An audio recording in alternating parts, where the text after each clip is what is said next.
Hello and welcome to SEO Collective. We are here in October. Oh my gosh, this year is absolutely just flying by. I am so happy to see you guys. Just a bit of a technical heads up.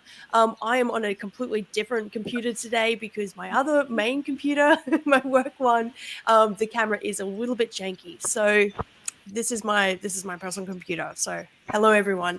Of course, if you are new here, this is where we go through SEO news and have our experts be able to weigh in and provide us some really amazing insights with all things that are happening around SEO. I am joined here, of course, with my wonderful co-host Saijo George. Saijo, say hi. Uh, How are you, Saijo? Not bad, like considering everything that's going on, like not too bad. But can't, especially like in Melbourne, it's been really tough because we've been in lockdown for God long, God knows how Oh long. yeah, So absolutely. like, I'm almost seeing the light at the end of the tunnel. Getting my second job Mhm. tomorrow, so things are looking better, I guess. Absolutely. And of course, speaking of second jabs, Peter Mead sends his regards because he is at the moment down for the count because he just got his jab this morning. So he sends his apologies. Without further ado, I would love to introduce to the wonderful audience of SEO Collective to Leo Soulas. He is a wonderful SEO, a very good friend, and a phenomenal data scientist, and of course, the CEO and brainchild behind Keyword Cupid. And if you haven't seen that or checked it out, I definitely recommend to do that. It is a really fantastic tool, and I would love to introduce you guys to Leo. Welcome to SEO Collective, Leo. Thank you so much Welcome. for having me, guys. Thank you. So, do you want to give us a brief introduction on your skill set, what your tool does, and that sort of thing? Yeah. I think like that the presentation also like will be. I will touch upon it, although like the presentation is more broad about ESP and intent specifically as a factor, which is something that I focus a lot nowadays. But all in all, Keyword Cupid is a methodology, I guess it's an ensemble of neural networks that allow us to sort of be able to visualize the whole spectrum of intents that our research yields. Um, Welcome, Chris. Nice to meet you. And what I mean by clustering is that it's quite easy nowadays to do a very kind of like thorough keyword research, like where you collect 4, 5, 10,000, 20,000 keywords. But then when it comes to actually prioritizing them or putting them in a page or structuring your content and specifically structuring your silos, things become a bit more hairy. It's like, what do you put? How do you put it? Do you understand the same concepts that Google understands? And how can we actually bridge that gap? So yeah. Absolutely. And as someone who's played around with a little bit, it is honestly a really cool tool. Thank you. I've just put the link in there as well. And thanks so much. And hi, everyone who has jumped in at this stage.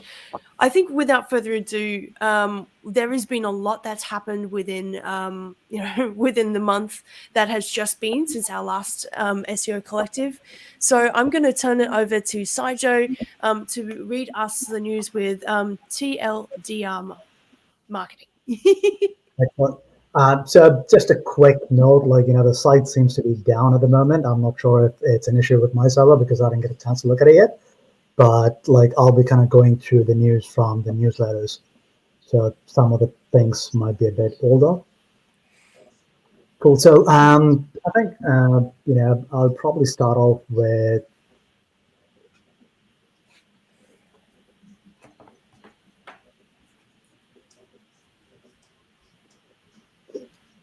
there was a couple of updates that they announced in SearchCon, I think. I'm just trying to find that specific update. Just give me a minute.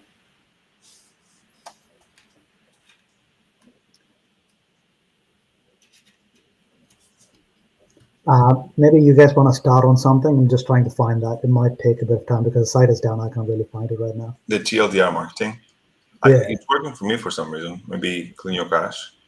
So I see your page and everything. Oh, really?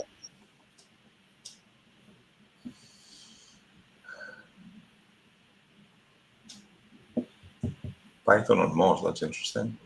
It's weird. Like for me, Twitter is down, TLDR marketing is down, everything is down. Everything. It's not works. Yeah, I mean that's very much something that's happening at the moment. Like, or like a lot of the sites are down at the moment, so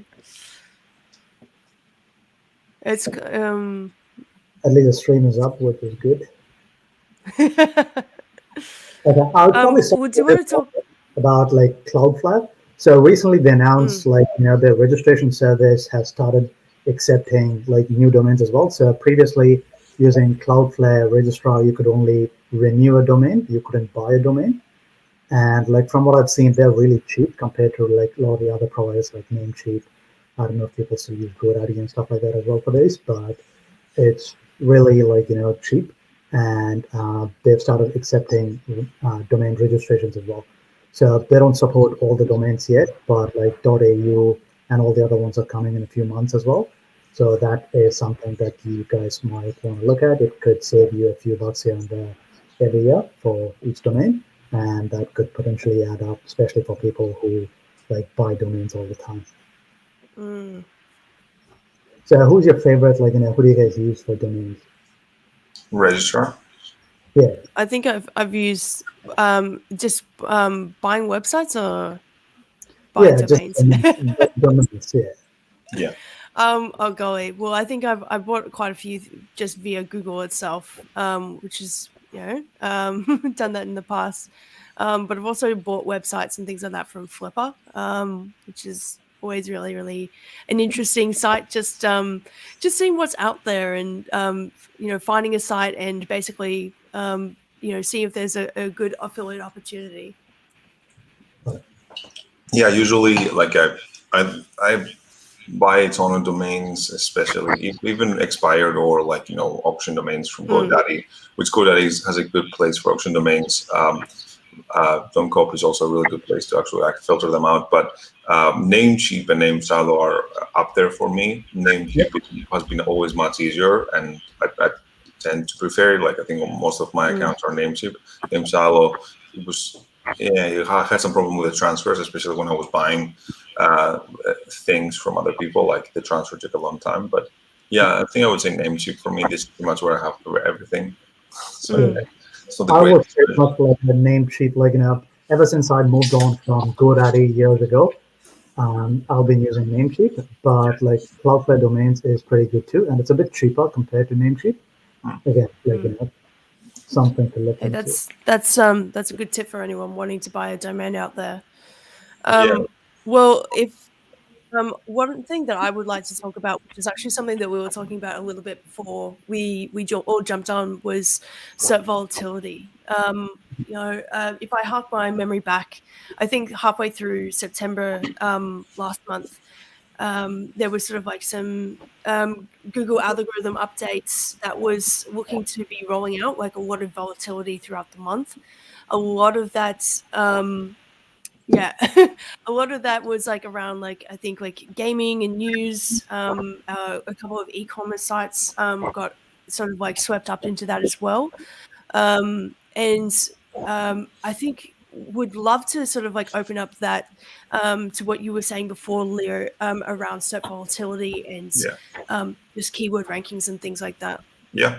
And it's a very exciting subject. So just a preface, I was presenting at NFG conference, which is North Carolina, a couple of days ago, so over the weekend. And one of the other co-presenters is a person that I really like and admire in the field, Ted Kubaitis, who has Cora SEO and other tools like that. Like he's a part of IMG and Internet Marketing Gold and everything. So I'll connect you guys with him so you can have like a proper chat about those concepts. But one of the things that he was describing, and he also developed a tool that sort of unravels this whole concept, is SERP volatility and SEO volatility.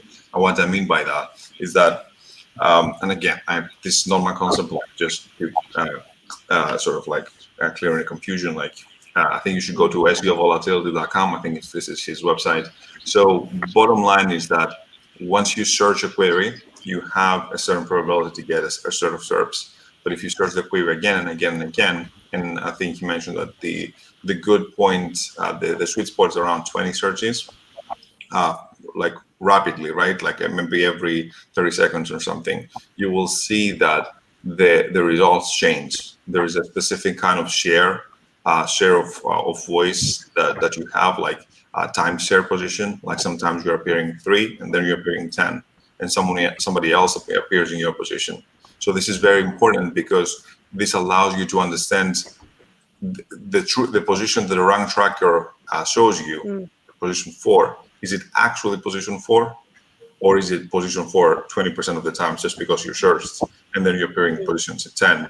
And then there's a lot of interesting insights that he has found as well. Like when there's a trend down, when Google is testing you and you are seeing that you're losing the share on the time that you're spending in the SERP, this is usually very correlated with loss in rankings. So Google is testing you. And that's the stuff that we were speaking over the weekend. It was like mostly like how you can derive different signals from Google around the intent, mixed intents, and all those things, and especially how you can see downward trends in the SERPs and how they relate to future rankings.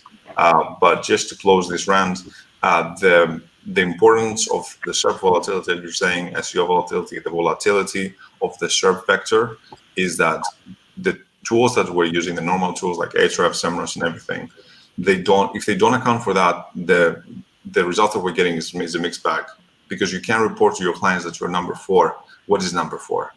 If you search your site 20 times, you might be number 4 40% of the times, and number 8 60% of the time. So this is something that we should take into account, all the tools, and that was his premise. And this is not just personalization, right? You're talking about, like, if you do 20 different searches. Yeah, you can do it manually. Yeah. Yeah, and it's very interesting because if you do this manually or rapidly, or you can use a tool like SEOvolatility.com, and you will see that the queries, there's even like a specific amount of times. I think he was showing that for the term DUI lawyer or anything, the term DUI didn't appear for 10% of the queries. So if you trust an on-page optimizer and you are in the 10%, you're not going to put DUI entity inside your content. So there's a lot of interesting parasite kind of problems that emerge from this. Yeah. Interesting. Yeah, it's really, really interesting. And of course, this is something that, I think a lot of us see all the time, especially when we're getting, emails straight from the rank tracker saying like, oh, you've now moved up to top position today. And we go through and we put our VPNs on and excitedly go and check. And of course, that's not necessarily the case. Even from like having a look at Search Console, you can be able to see and get a bit of a sense of SERP volatility. Like you were saying, Leo, they're very much going through and being able to test these pages against like the keywords to be able to see, how they do perform and whether or not these are necessarily the best results before sort of maybe qualifying them into a different bucket later. That being said, with a lot of the algorithm updates, potentially in September, and even 2 days ago, I think I saw another post, October 3rd, that there was that they were talking about another algorithm update. What's really interesting about this is we're sort of seeing this being rolled out. I mean, Core Web Vitals has now been, fully rolled out and expected. The title tags and the H1 tags are here to stay, and that's not necessarily going to go away, which I think we spoke a little bit last month as well. But it's really, really interesting just seeing some of the new algorithm updates that are coming through. Again, I think a lot of this is around about the link spam and what some of the quality the quality indicators around that. But would love to hear your thoughts, Saijo and Leo, in regards to some of the more recent algorithm updates. What your take is. So the title tag, it's something that's very obvious, and it kind of comes up very often. But I think it's one of those things where you don't really have a lot of control over it, and you can't there's no point worrying about too much. And as we have seen in the past couple of weeks, I think it's kind of gotten better. Google is kind of doing a better job and writing the titles in a better way. There are exceptions. There are some really bad ones too, where they've got it completely wrong as well. So, but I'm guessing if we know one thing about Google is they kind of adapt all the time, and given their track record, I'm sure they'll kind of be tweaking it and making it better over time. Yeah, personally, I've been heard a lot about this freaking rewriting of the tags, because mainly I'm affiliate, so there's a lot of rewriting that happens in some of my sites, and I think beta testing or A/B testing the different versions, like my title, and then because again, if you search multiple times, you will see that sometimes you're showing with its title, and then sometimes you are with the other one, and then sometimes you have one meta description, and then sometimes you have the other one. So it's always kind of an interesting of how sometimes they pick the worst kind of case scenario for you. Like if you're shown position 9, and then the rewritten 8 tag is position 20, they might pick the position 20, and they pick the position 20 more of the time. Which actually has a worse CTR. So I'm not exactly sure what's going on. I think they're testing a lot. I mean, that they have to. That's how they evolve. And I think it has to do a lot with A/B testing, and specifically with capturing the intent and everything that we'll be discussing before, which is something that I strongly believe. And I don't know how this is going to end, because it's why don't you want to show the things that somebody else wants to show? Why do you think that you're better than the website that's optimized for that? It's a question that I still have, but yeah. I know it can be annoying, especially I can imagine that they get it completely wrong, and you're kind of competing for that click with everybody else on that, and then it takes away any optimization that you want to do, and meta descriptions are important too, especially for my game. I do think they are ranking value, although there's a big debate in the community around that. But my test has shown that they do, and regardless, the writing of those two affects things a lot. So I think that what you can do is you can start going and understanding the problem just by being a bit more sort of monitoring the SERPs a bit more, and just seeing how you can be preemptive, and then change give different age tags and meta descriptions, just to see how the new versions are written, because maybe Google just likes the one better than the other that you have put out. Yeah, I feel like a lot of this stuff, I mean, I'm not completely taken by surprise, though yes, it is annoying, but I've always thought that whenever Google comes out and says that we're wanting to optimize for the best experience for users, I think, okay, the title tag isn't something on the page that users interact with or see. It's only really in the SERPs that they see this, which entice them to go through and click through the page. Of course, this is a tried and tested SEO trope that, you know what, let's just optimize all these pages, and irrespective of the relevancy, let's go after these keywords. Then they go through, they change all the title tags, meta descriptions, and then sort of neglect whether or not it actually reflects whether or not that's meant for the page. So I think with the move that they're wanting to do, it's maybe to kind of counter that tactic a little bit from an SEO's perspective, and say well, we see this in your toolbox, but we're going to maybe pull out something from the HTML, which is the heading 1, because oftentimes the heading 1 will be literally the heading of the page, and also maybe a little bit more reflective of what the article is about or what the page is about. So I feel with them going through and kind of ducking and covering with that, I feel that's maybe something that they've just recognized, that maybe at scale, getting title tags might not be the most efficient way to be able to replicate what they're wanting to do. Yeah. But of course, for all of us who are trying to do the right thing, it just means another thing that we need to be able to really be agile. A good option, from their part would have been to give an option to say if we give a flag or something which says don't rewrite it, we know what we're writing about, so use this. If there is something like that, we could add that in, which says, okay, this is the title. They're confident this is what they want. Let's use that. And for pages that Google is not fairly confident on what the page might be, and if there is no title given, then maybe they can rewrite it like on their own. So that might be a good way to go about it. But yeah. Absolutely. Out of curiosity, did anyone here watch the Google search on 2021? Yeah, so I was just going to go through that. So finally got it amazing. on. Perfect. All right, well, take it away. So one of the things that they talked about was, those 3-dot feature that you get on the search results. You can click on it. It kind of gives you like a brief like snippet about what that site is, when the site started appearing on Google and all that. So they're kind of expanding on that, adding more information from third parties into that.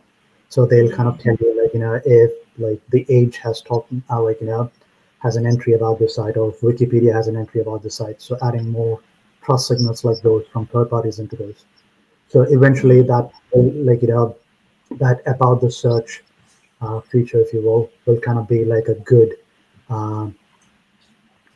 sense check to see if that site is a good site or not. I think that's what they're kind of aiming to get to.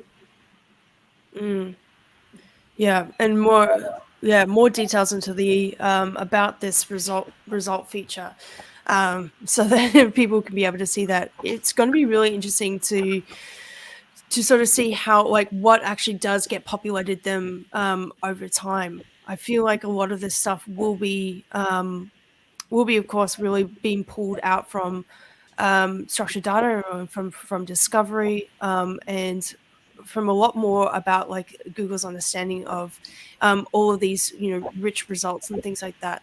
I feel like with this multi-modal search, like it's just going to open a lot more doors, I think, to what kind of interactive features we can be able to have there from an organic standpoint. Yeah.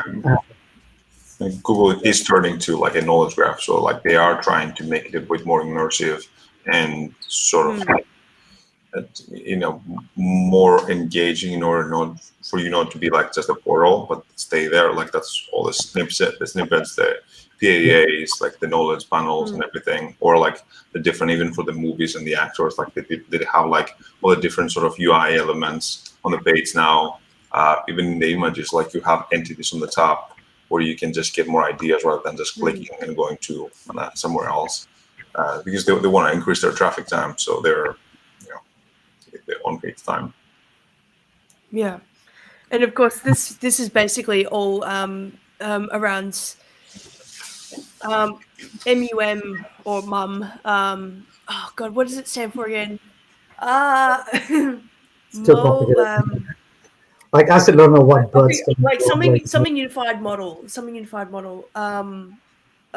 why I was like multi-modal. No, it's not multi-modal, but this is something that they were talking about, that is that they were talking about like back in May. It's going to be like so much more powerful than Google's BERT, bidirectional encoder requirement transformation, and its understanding of how words and things like that are more related to one another.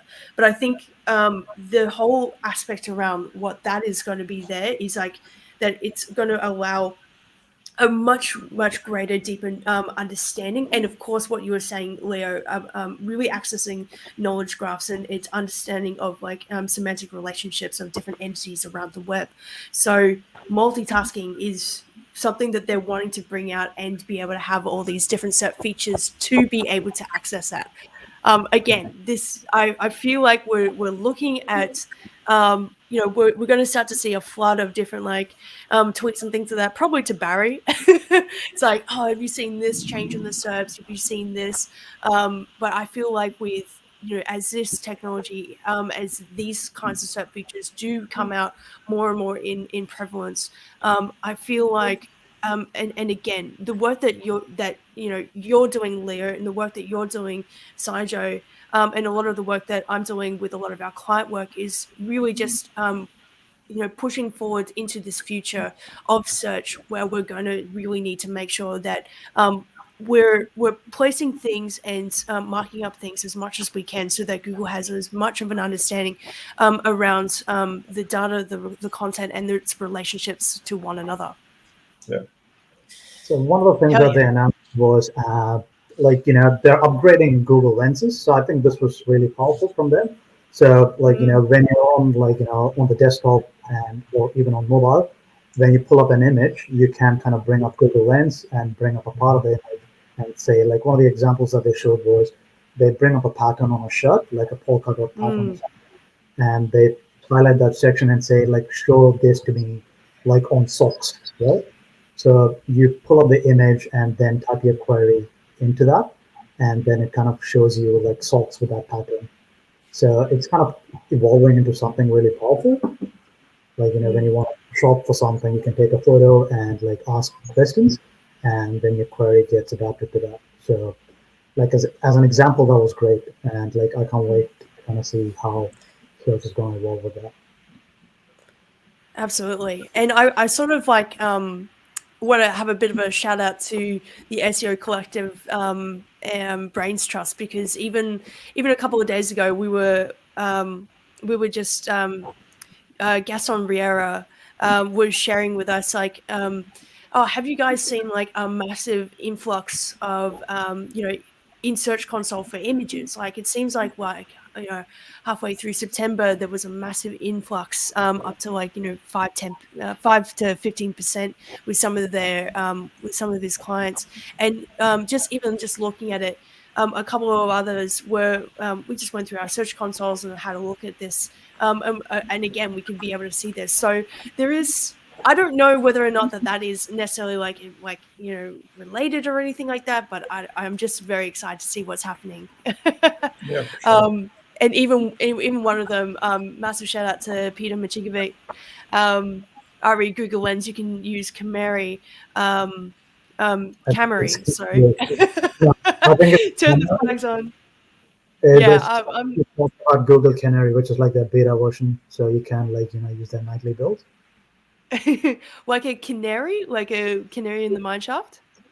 Yeah, exactly. Like it's called Google Canary. It's like their like pre-beta version, I would call it. So you can test things Chrome is coming out with. Oh, that's so awesome.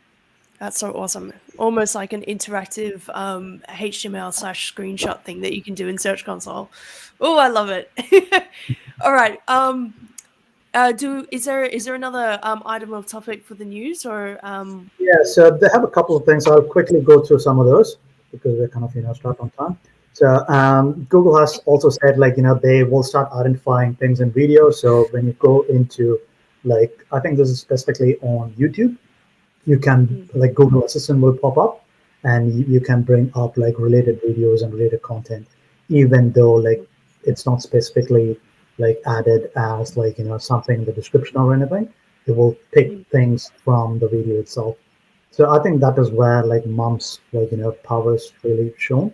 You can look for things within audio, video, and images, and even in different languages other than English as well. So that's where its real power lies, I guess. That's awesome. That's awesome. And of course, again, when it comes to video and video object schema and things like that, my mind harks back to all the changes that they've made just with the classifications with structured data. Again, wanting to do key moments in that, be able to mark up, specific types of events, specific types of video content as well. A lot more classifications have been able to come out around this. So again, it's just wanting to map out a lot further, all of the entities, so you can be able to mark these up a lot more succinctly. And as these things will roll out, the applications of how they will be used, again, will be very exciting to see that in motion. I think, Saijo, I think that's a really nice place to bookend news, if that's all right. Just one more thing before we go. I think it's that is go for it. Go for it. So I think the last one that I want to talk about is they've also announced things there will be new sections within search which will highlight things things to know on the search, broaden the search. So when you have a topic, you can refine that or drill down into it, or add more kind of things into it, which is really exciting because like the example that they gave was like for something called acrylic paints, and then you can like drill down into it. And so this kind of gives you a better, like even when you're researching for topics that you don't know about, it kind of gives you all these different options. So even without you specifically knowing about it, it kind of surfaces these things to you. So I think we're kind of getting into the stage where previously for search, you need a specific query to get what you want, whereas now it kind of feeds you all these things. Like you can start off somewhere and then go like really deep into that topic without knowing for exactly what to look for. So yeah, it's like, it's really evolving at a scary pace. Oh man, that's that as well, yeah. So all these things are actually announced and it's going to come out soon. So. And out of curiosity, just one last question maybe on that, before we move on. What do you think with these new areas that we can be able to see within the SERP? What do you recommend that site owners and things like that should do about them? For me, I think it's the way Google is looking at things. It's to kind of see like if that intent is kind of matching. So as long as your site or your content, like when I say site, it doesn't have to be like on your web page itself. They're kind of trying to fix things on Twitter. I think they got like that in talks with like TikTok and Instagram as well. They kind of pull in the content from that and show that in SERPs.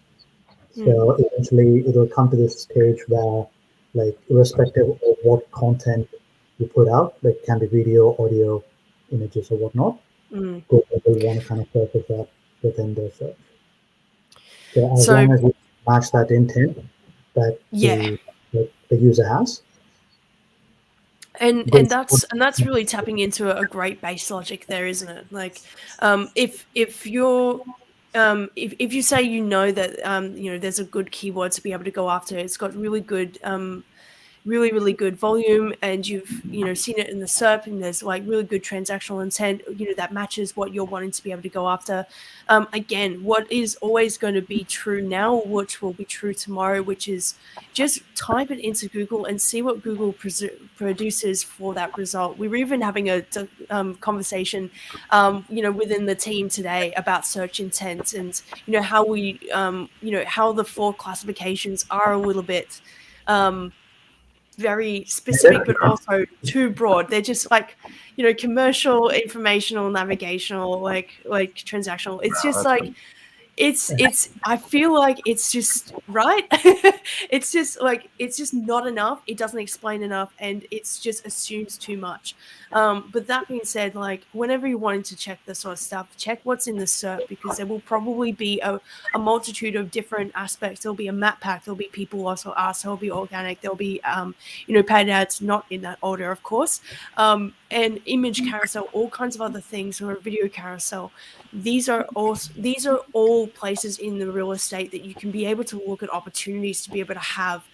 Again, from a content perspective, adding up a video if that's there. Nice like hero images, and again, make sure that all of that has some really good structured data to be able to support all of that, to be able to help search engines to be able to contextualize this a lot better. Beautiful. To be able to support. Ooh, someone just came through a little bit. I don't know where that came from. Beautiful. Oh, is someone playing something in the background? Or is that just on my end that I can hear? Oh, yeah, I heard it too. I think like I opened up YouTube, that could be it. So it's paused now. Yeah. I was like, oh no. It's famous everywhere. See, the best thing about doing this is I don't have to hear myself speak. I just do them and then I just move on. Yeah. That being said, I think that's a really nice place to bookend it. Without further ado, Leo, I would love to be able to go into your presentation. And of course, we are in for an absolute ripper.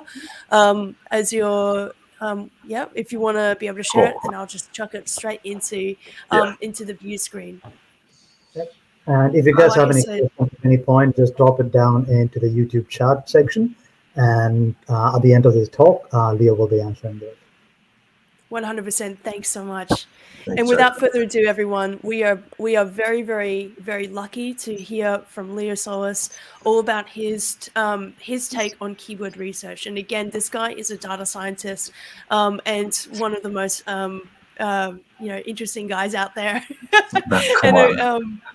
All right, I'm gonna stop gushing. Without further ado, I can't Leo live up Soulas. to that. That's the issue. It's like that people will hear me speak and be like, wait, that was the whole point. Yeah, thank you so much for the intro and like really, really sweet words. I'm happy to be here with you guys. Like I love Nik. I've spent a few sessions with her and Studio Hawk. So I'm excited to support it and get to meet you. So this presentation is a sort of a minification of what I like the 2.5 hour talk I gave in the workshop over the weekend for the other conference. So I might be going, if I'm going a bit fast, please let me know. The bottom line here is that I want to like come up with I want to come through with the points that I want to make, and then we can go back and see what sparks your interest. So I don't spend too much time on the data science stuff. It is a pretty dry subject, like this theoretical stuff. So apologies for anything. I will try to make it as fun, and maybe I'll do a dance or something along with a great dancer. But bottom line, what I want to be talking about is the role of ESP and intent and persona making and sort of empathy in SEO, because there has been a huge kind of shift over the last few years around the metrics, the volumes, the difficulties, the whatever. But we have kind of lost track of who we're writing for. Like we're just looking at the keywords in terms of volumes and impressions and positions and everything. But there is a person behind it, and we'll see how this plays into. So this is some. You can see my screen, right? Yep.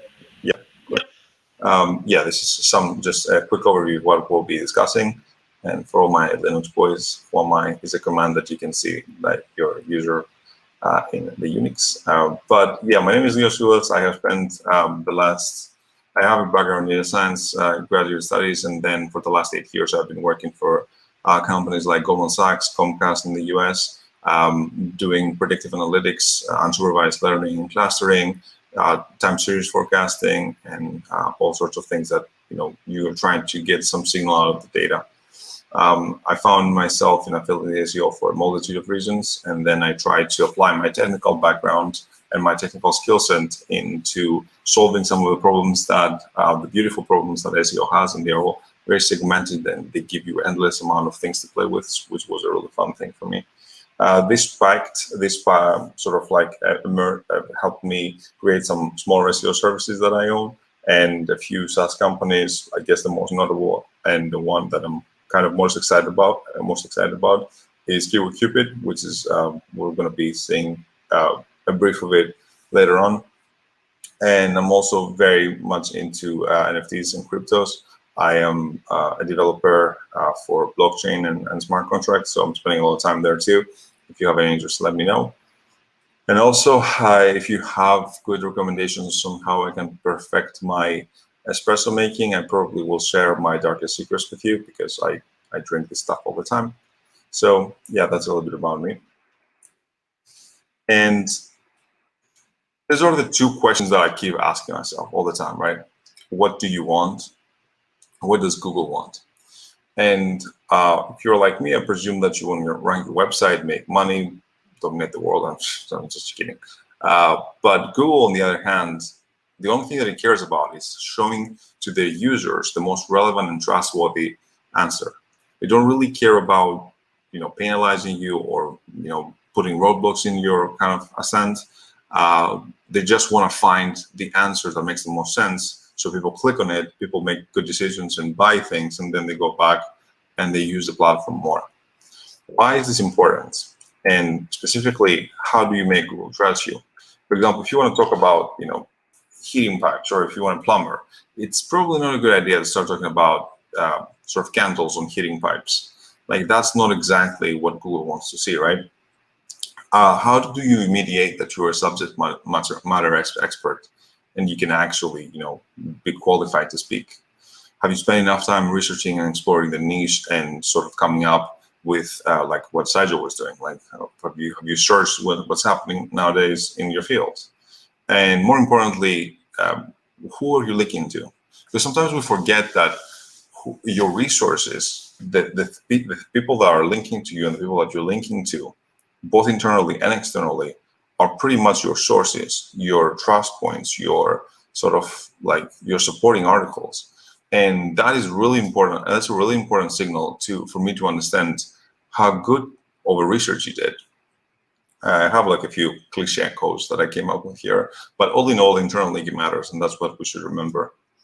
Some of the strongest signals, and I'm not talking about all of the signals that are ranking factors, but some of them that I consider to be the 80-20 kind of principle. So the internal links and relevant anchor text, internal links and relevant anchor text, target anchor text, or LSI is something that you control. Outbound links is also something that you control, and those things can make a nice kind of like footprint of what you want to be talking about. And then there are things that you, in theory, cannot control, external backlinks and relevant anchor, but also plays into what I was discussing before. And obviously, there are things you can control that you can't even see, like bounce rates for the whole niche, not just your site, and other things that Google is tracking, like search history and click behavior. And I know that my peers here have discussed a lot of the advancements in search, and I think they play into here very well. Specifically, you can see a lot of those lessons from AutoSuggest. And when you go to AutoSuggest and you start playing with the tool and the API that they use, you see a lot of interesting insights. For example, if you search best protein, you will get this kind of like outlook. This is on an incognito browser. But if you search type 2 diabetes, insulin shot, and then best protein, you will get a different sort of result. Best protein for diabetics. And I know this sounds kind of like trivial, but this is kind of important to understand, because it proves that the Google suggestions are not identically independently distributed variables.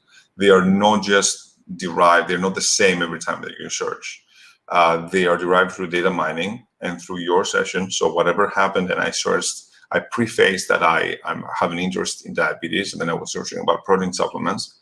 There was a shift in what it would show to me. AutoSuggest is a good testing ground for Google because it's not as sort of like aggressive as organic. Like when you're showing an answer, you're sort of putting your stamp of approval to this answer. And when you're suggesting something, it has lower impact. So it allows them to play with a lot of like personalization and how can I understand the user? Is this what they want? Am I building enough of understanding about their persona and their user path?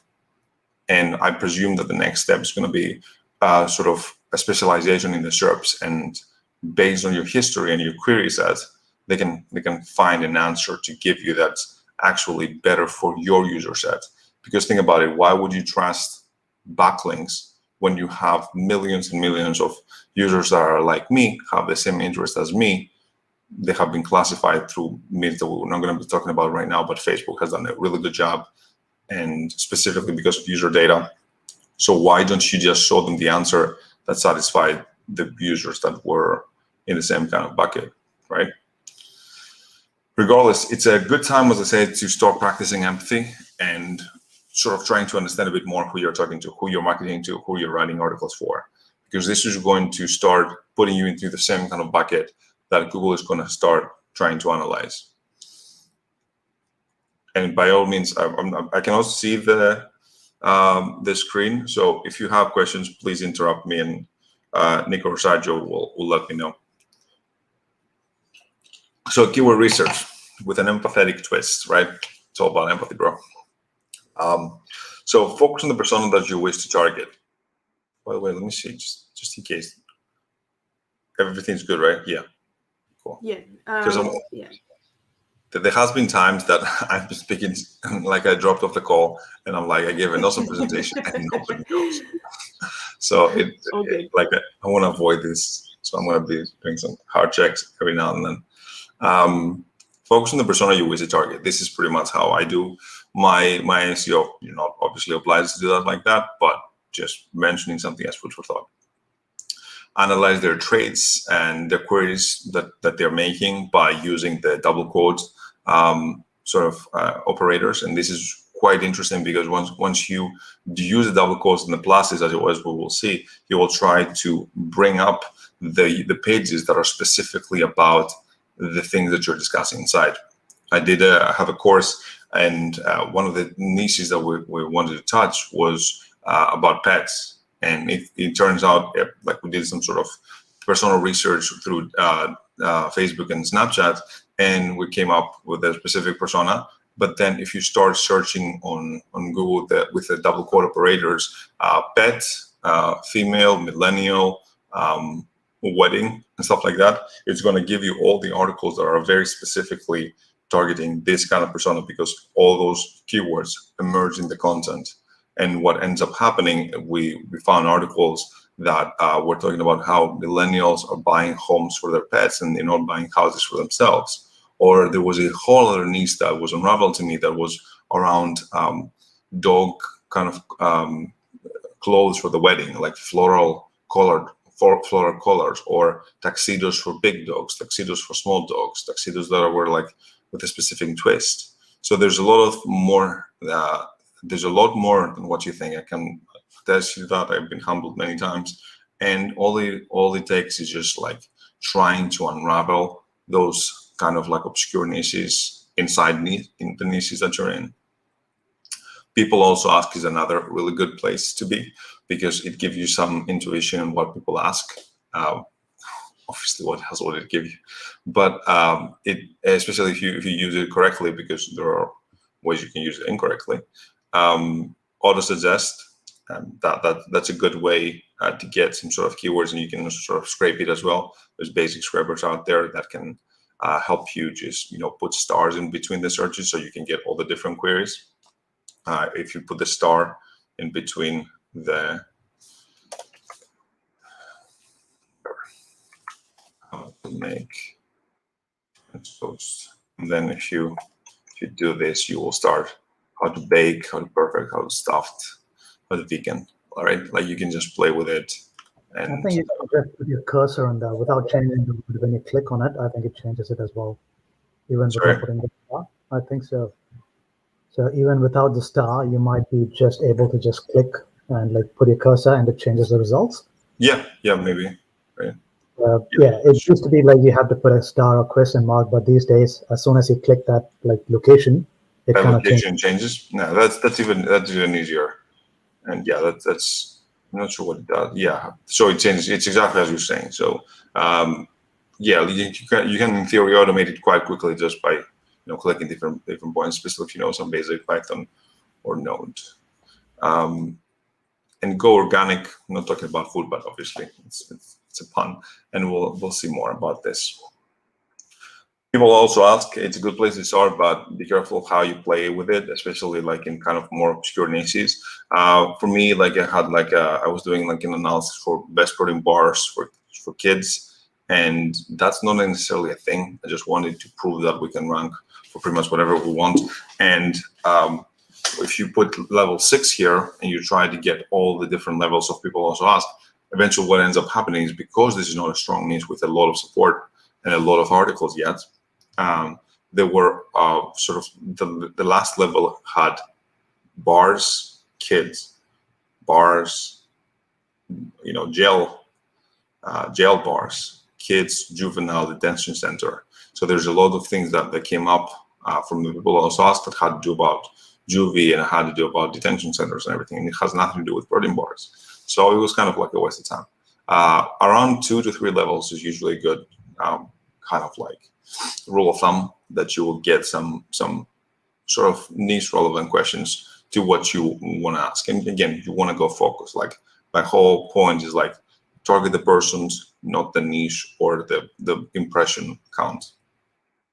Persona research, as I said, plus and double quotes operators or whatever else you want to do to just focus on specific URLs. This is an example cryptocurrency side hustle, cryptocurrency side income. And if I ask you, obviously, can't have a raise of hands here, it's annoying, but I challenge you to do this mental kind of exercise. Would you consider them to be the same? Would you write about them in the same kind of interchangeable way in your content? Because if you did, you might be a bit disappointed, as they are quite different. And as Nick mentioned before, like the SERP vector can help you understand that. And the personalization is where what I have been discussing is where it comes to play. As you see here on the side, there's only, especially in the first page, there's more overlaps in the layer pages. But in the first page, if you trust the first page, there's only 2 out of the 10 site URLs that are overlapping. And again, it's not on the top of the page as well. And also the videos are extremely different.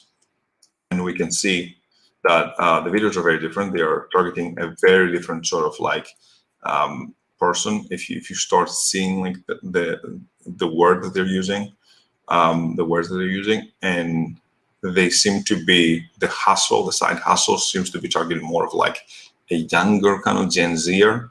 If you see some of the Bitcoin trading sustainable career side hustle, like it does feel a bit more young, whereas this is more about passive income, side income, just to supplement an already existing day job.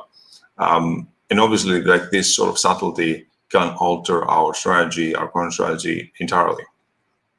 And this also plays into the point of like the fact that as humans understand something about the human world doesn't mean that Google understands the same way. Actually, it doesn't even mean that we are correct. Google has a lot of interesting insights because of like the massive kind of amount of people that are using it. And sometimes it even picks up things that we haven't. So it's interesting to, irrespective of who is wrong, right and wrong, I'm not saying it's all about perspective in life, but all in all, we're trying to communicate with a machine that you're trying to rank for. And that's what the premise is. You need to communicate with that machine, irrespective of whether or not it's right or wrong, irrespective of if you agree with this kind of thing that's happening here. And it's good to sort of have an idea of how to do, because this is a part of the clustering that we'll be discussing later. Organic versus Explorer, the Go Organic pun that I used before. Context is important, as I've been trying to explain.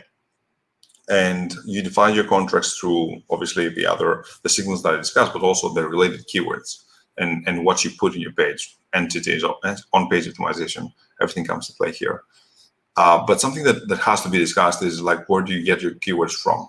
And what are you trying to even like look at the very first kind of like iteration and pass? Because the distribution of the keywords that come out from the tools is very different than the distribution of the keywords from Google.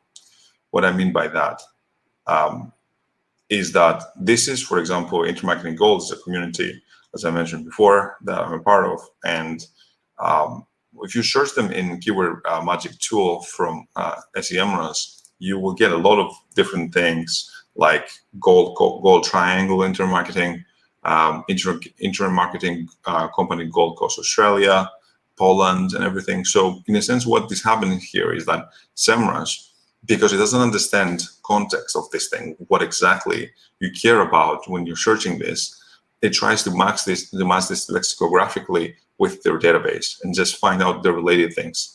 Obviously, that's not the best thing because it's not about the words, it's about what they mean. If I do the organic search, you will see that things get much more clear. Like you see Core SEO, Kyle Roof SEO course, things that are very specific to what I care about because this is what I want to target. And this came because those are the keywords that Google has rewarded the website with. So if I want to go after a competitor, it makes sense to see what Google gives them credit for their page, not what, because I might think that I just want to write about best protein bars, but it's not only about best protein bars. It's about best protein shakes. It's about routines. It's about like having a holistic kind of understanding of the field. And you can see this by organic much better. As a recap, this is pretty much like, again, what I'm doing and how I'm approaching this. It's kind of like a not easily scalable process when you do it manually. You can obviously automate it, but you will step on some toes if you do. Regardless, you will create a lot of small files that are the pages that came, like the first 10 sort of or 20 results after you do that sort of very specific research that I showed you, like with the double quotes and the pluses. And each one of those pages is going to be ranking for a few keywords. So usually here I have like hundreds of them because like I only want to get like 5-10 keywords that are in the top 10 to 20 positions of the rankings. And then what you can do is that you can clean all of them. As you can see, this only ranks for 4, but they are ranking for 4 into the first 3 pages. So I wanted to just keep that bit only. That being said, when you do this at scale, you collect quite a bit. So this was just 3,500 keywords. Obviously, you have a lot of like outliers because that's always going to be it. But you can either clean them all, you can use the software, whatever software you want. So you can just sort of auto-segment it. But the premise is that once I do this, I'm going to have a good sort of focused understanding on what the keywords that I should be talking about in this general space is, in that general niche. And then we'll see how we go from 3,500 to a more kind of like concrete plan, because I could never use those lists. Like I was collecting all this and I'm like, okay, what am I doing now? No idea how to use this. Up until this point, let me know if you have any questions and if it makes sense, and we'll talk about what to do after that. I think we can take the questions at the end if that's okay. So 100%, yeah. I just tend to talk a lot and like I never take a break, so I'm trying to do better. No, keep going. This is awesome. Cool.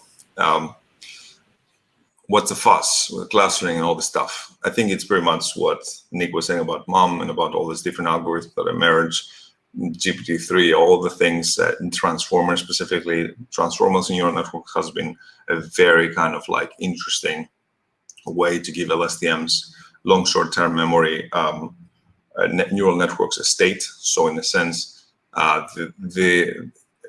without getting too technical, the technology is advancing and can remember a lot of the things that before we couldn't. And that's the premise of why neural networks have become so popular nowadays.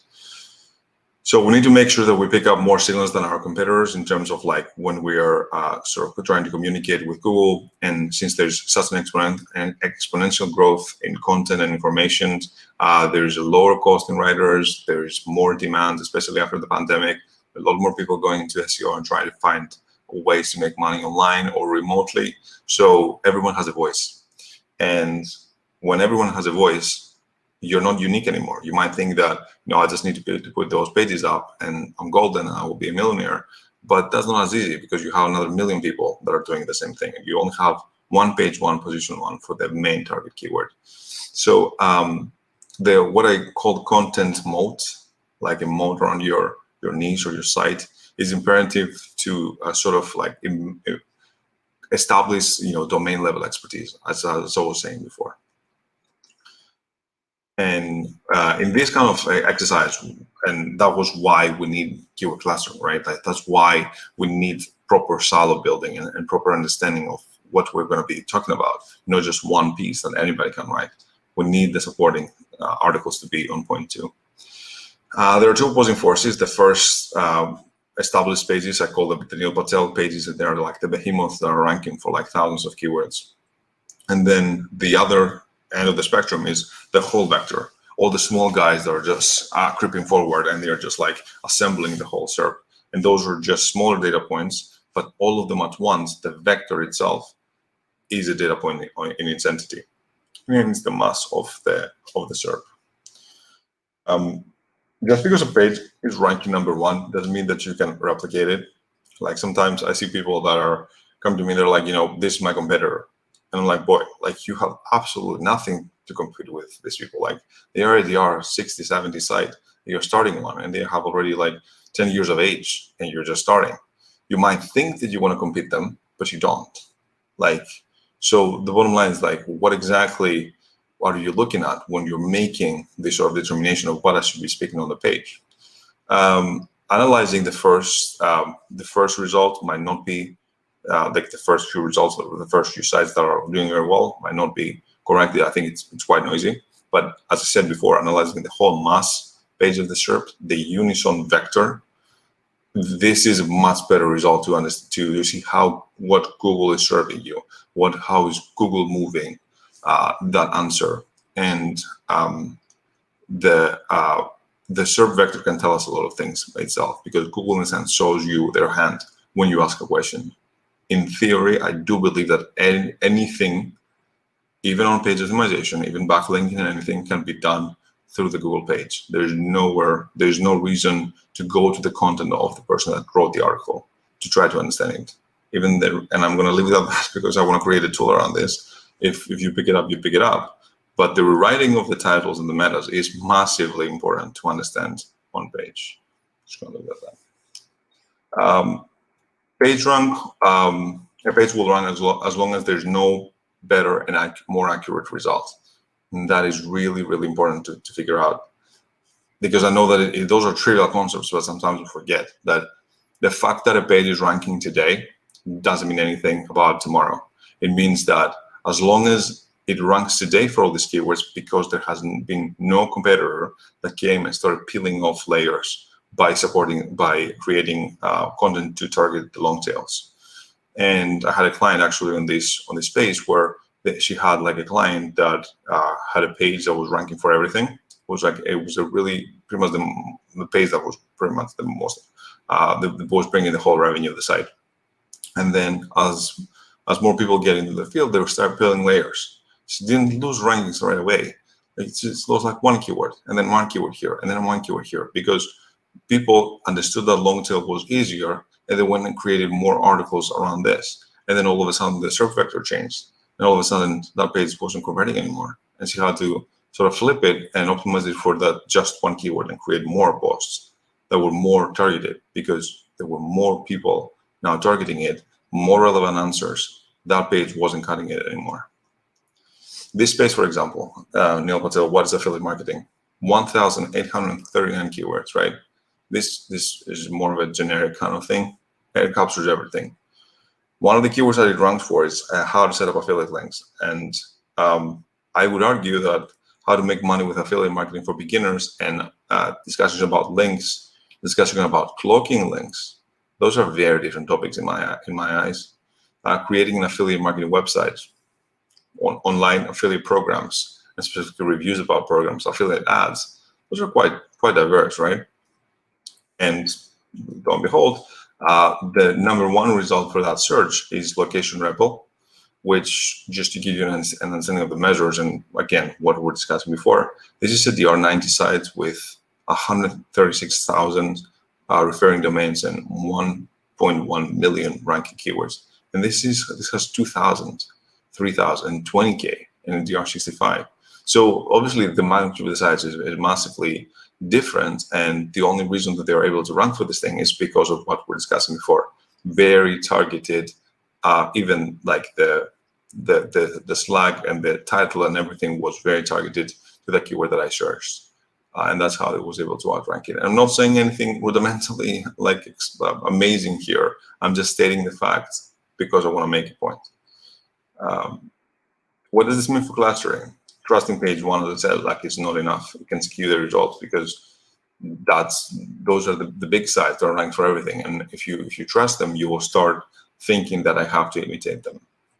And ideally, like, if we wanted to analyze this, and like in a perfect world for those sites, or if I was doing their SEO, like I would sort of like optimize them for the long tails, not just what's affiliate marketing, but create like all the different URLs for that specific niche. Because if you are a big site, you are very well targeted, you will never be moved.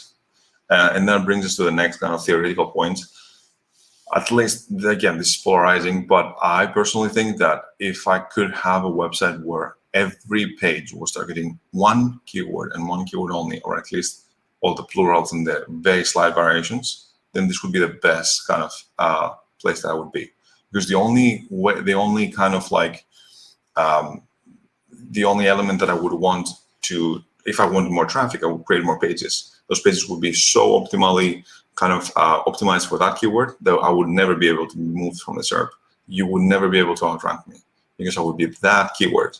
The problem happens when I have like a multitude of keywords, and then you go and you target one, and then you peel that layer.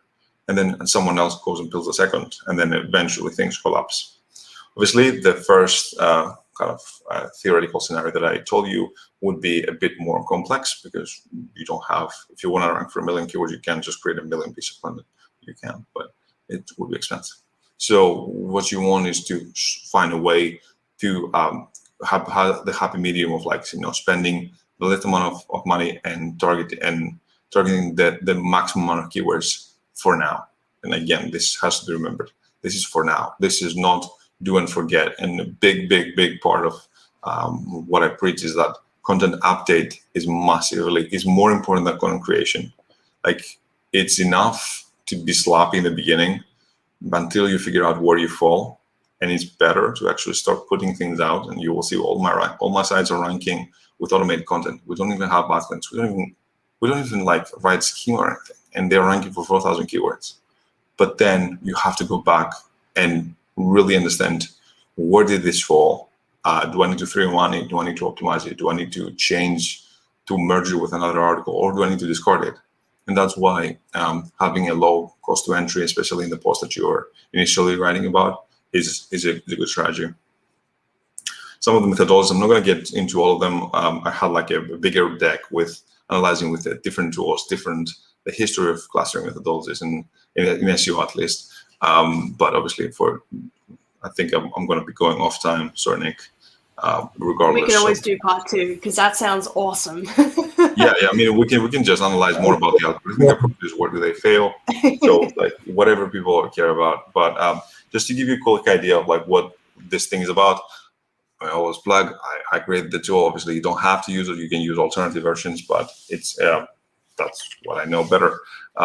So it's long short-term memory neural networks, which are very good at remembering that's what they're saying. Like, they have a short-term memory component and a long-term memory component, so they can learn abstract relationships, a very specific relationship about what you're trying to train them on. We have an exponential decay weighting factor, which means that the matches of the first page are weighted much more than the matches in the later pages. And obviously, this is a bit more convoluted, because you can have things that are in the page 1 for the first keyword and page 10 for the second. Haven't seen this happening, but it could in theory happen. And there's no other factor taken into account. I really think that less is more when it comes to really communicating and understanding a reverse engineering an engine. Like, if you give it more like NLP and all those things, you're just tuning the machine to just see what you want to see, rather than what the raw signal that comes out. So I don't like, the system doesn't understand what it does when I train it. Like, it just puts things together. And the whole point is, like, can I, as a human being, interpret the results and just see what is happening? Just to give you a quick idea of how this looks in a mathematical space, this is one of the, it's a bit more convoluted. Like, I cannot plot all the 100 dimensions, because we're analyzing 100 dimensions in this mathematical space. And in math, you can have 100 dimensions, but as a human being, we can't visualize more than 3, even 4 with the time component. You can't just see them. But if I project them in a 3-dimensional space, you see that those keywords start to form in families. Like, for example, these ones, they have a specific kind of band around them, so I can start mapping them and calling them one group. Again, they don't have a name. That is the reason for the SEO or for the person behind it. And that's why those tools do not have to be used for SEO only. Like, I have clients, I have big corporations that are using it for their Google, for their chatbots, where they upload the keywords, and then they are trying to find out the categories and the filter and the sort of themes of what customers are asking their support group. I have people who are using it very, very successfully with Google Ads. And I'll show you an example if you want of how, like, I have a friend who sort of ranks websites with Google Ad traffic alone, because the SAG groups are so kind of targeted to the page. Because what we're doing effectively here is we're trying to understand how the Google brain works and how it matches different things together. And as you see, once you have those things, you can start mapping them and creating like another bigger family, which is all of them together. There is separation between them, but there's also kind of interrelation between all of them, especially if you have another one It's quite far in this space. And this was what I was talking about. When you have this kind of topology, you can start understanding that this is a topic and this is a topic, but those are more related than those two. So maybe these have something to be, be a bit more connected, so I can maybe interlink them if it makes sense. And again, at this point, there's no SEO involved. Like, it says absolutely nothing to do with SEO. It's just data mining, data in, data out. Whether or not this makes sense, it's another question, which we will identify right now. All that says to me right now, I'm sorry, I can't help but interject there a little bit, because I'm just imagining like creating like these beautiful 3D models of URL structures based off based off like this almost like hub and spoke type concepts. I mean, you've got your clustered arrays of different. Well, I'm just going to call them colors because I don't know what else to call them. But of course, they're all showing their relationships from an initial source, I would imagine. Yeah, right? so those are just the vectors, like literally those are keywords. For each keyword, we scrape the 100-dimensional vector, and then we're trying to plot this and just saying that those two have, like in this macro-dimensional space, they have some similarities. They're close. They were plotted here because the distance, right? And obviously, there are issues here sometimes because keywords are not exactly, they are belonging somewhere, and then here, like does this red belong to the orange or vice versa? And I mean, this is what machine learning can do, but let's see an example, like more of an actual practical example that will make sense. Because this becomes like people will be like, what time is it there? Is it up? Sorry, I mean in the US. It's 7-Eleven, and it's not the store I'm talking about. Yeah. Leo, the jokes haven't gotten any better. I'm sorry. The what? Sorry. the jokes haven't gotten any better.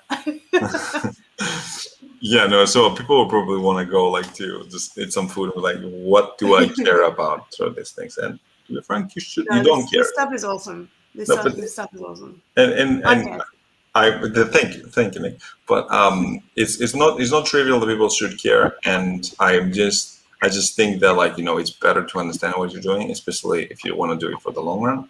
Otherwise, it could be intense, especially as things change. This one, for example, right? There's a cluster here that says knee pain 3 weeks after a car accident, and if you look at what's happening inside, because again, tools like that and tools should show you the door. They should not do the work for you.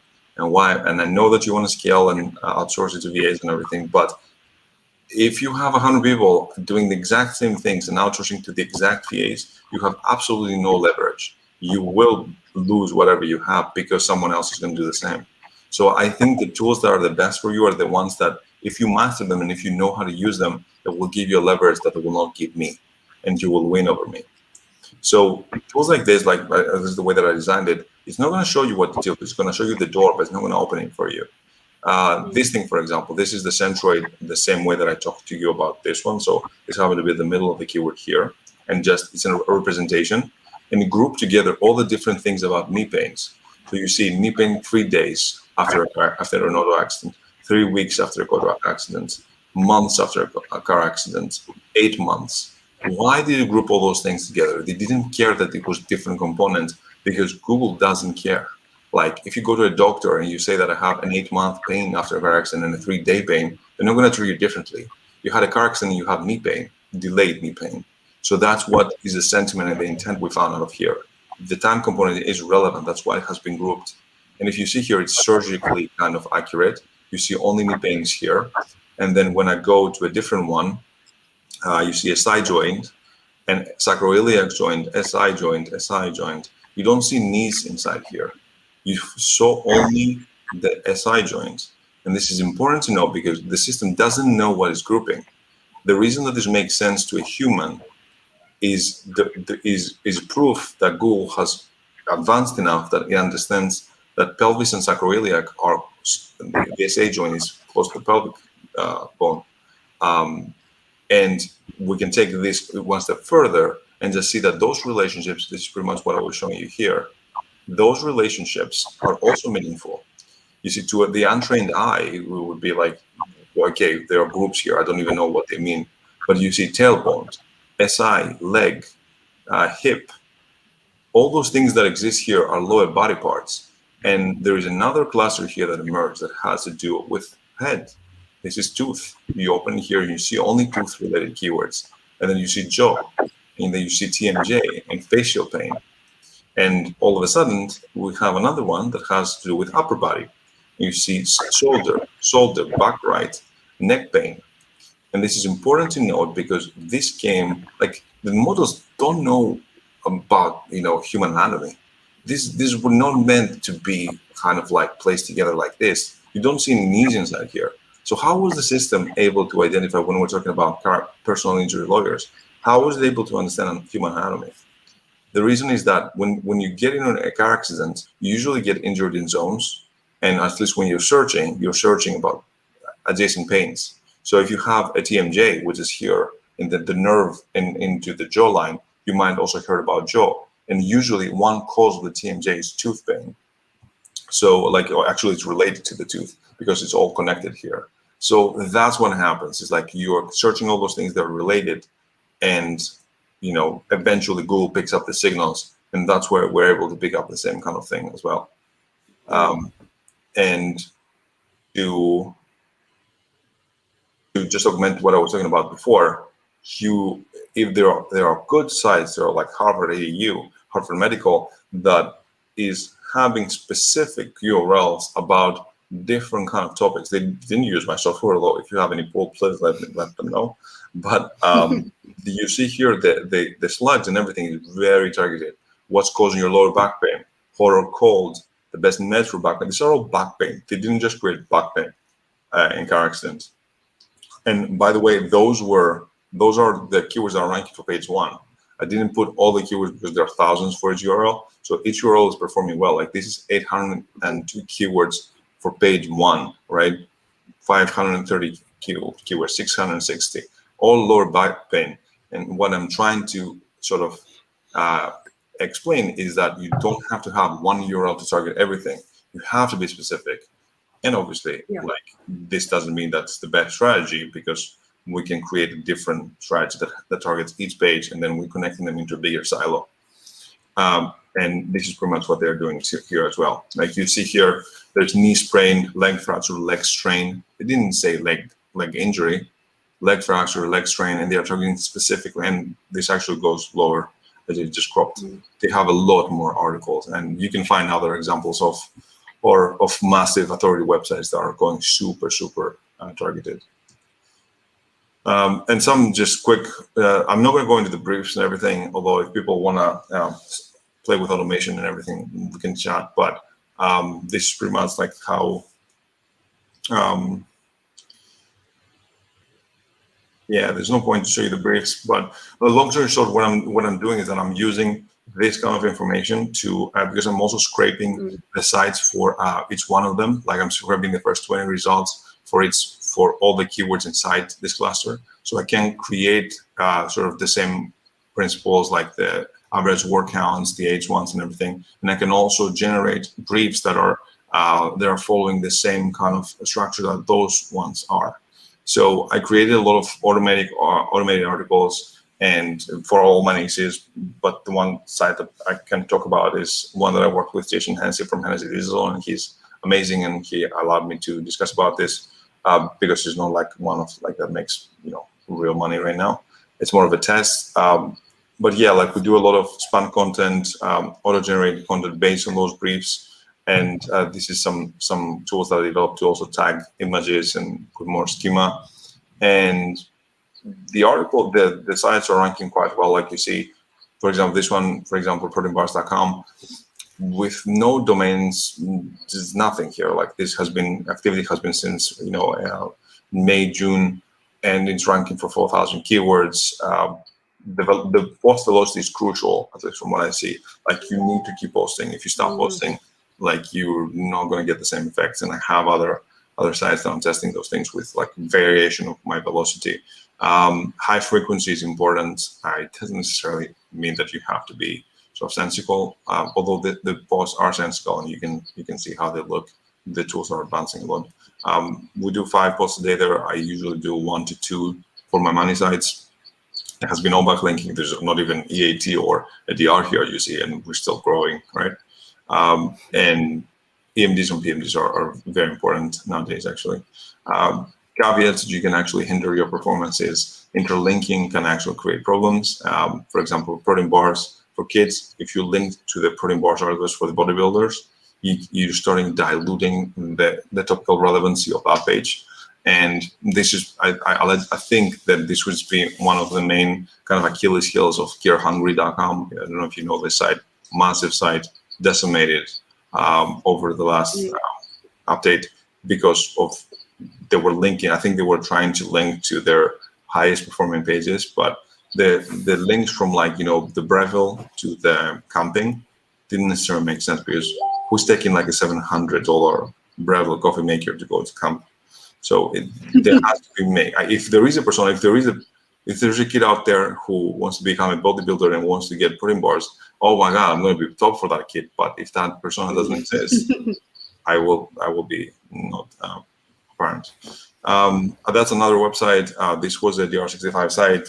Pretty much like a disappointment because we spent like 30K on posting links, and you see here nothing was happening.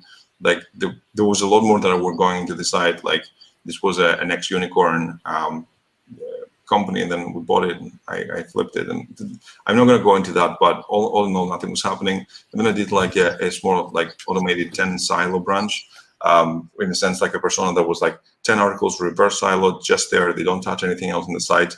And you see it starts unlocking the impressions and everything. And obviously it has been going up after. There's a lot more to discuss about. Like after that, this was just initially just to get your gears going. But there's a lot about which URL to optimize when you have a must site. What's cannibalization? The biggest question of 21st century. So what is intent fragmentation? And those are some stuff that I can speak about. These are from the tool where you click on a URL and you can see which other URL on your site is ranking for those keywords. So you know that for that cluster, for that intent, I have a page that's very well optimized. And I need to update this more and de-optimize this if I want to rank this to target the rest keywords of the cluster, because this is just money on the table, because this is ranking very well for the cluster. There is this is a chart about cannibalization. So you can see all the pages in your site and how they're cannibalizing each other, and if they're cannibalizing, because cannibalization is a very sensitive issue. And I don't think that people understand exactly, because they think that if two URLs are competing for the same thing, it's not cannibalization. It's actually amazing, because it means that maybe you're able to sort of go and dominate page one. It's not necessarily, as long as it's not the same intent and not exactly the same kind of, like kind of story, it might be a good thing. And I challenge you to search by iPhone, and you will see how many positions of page one Apple has. This is something else to be discussed, and you should also look into it, is that the fragmentation of the page, like the fact that it's pretty much what I was saying before about the Neil Patel pages, the fact that the page is ranking for everything in your intent, it doesn't mean that it's ranking well for that intent.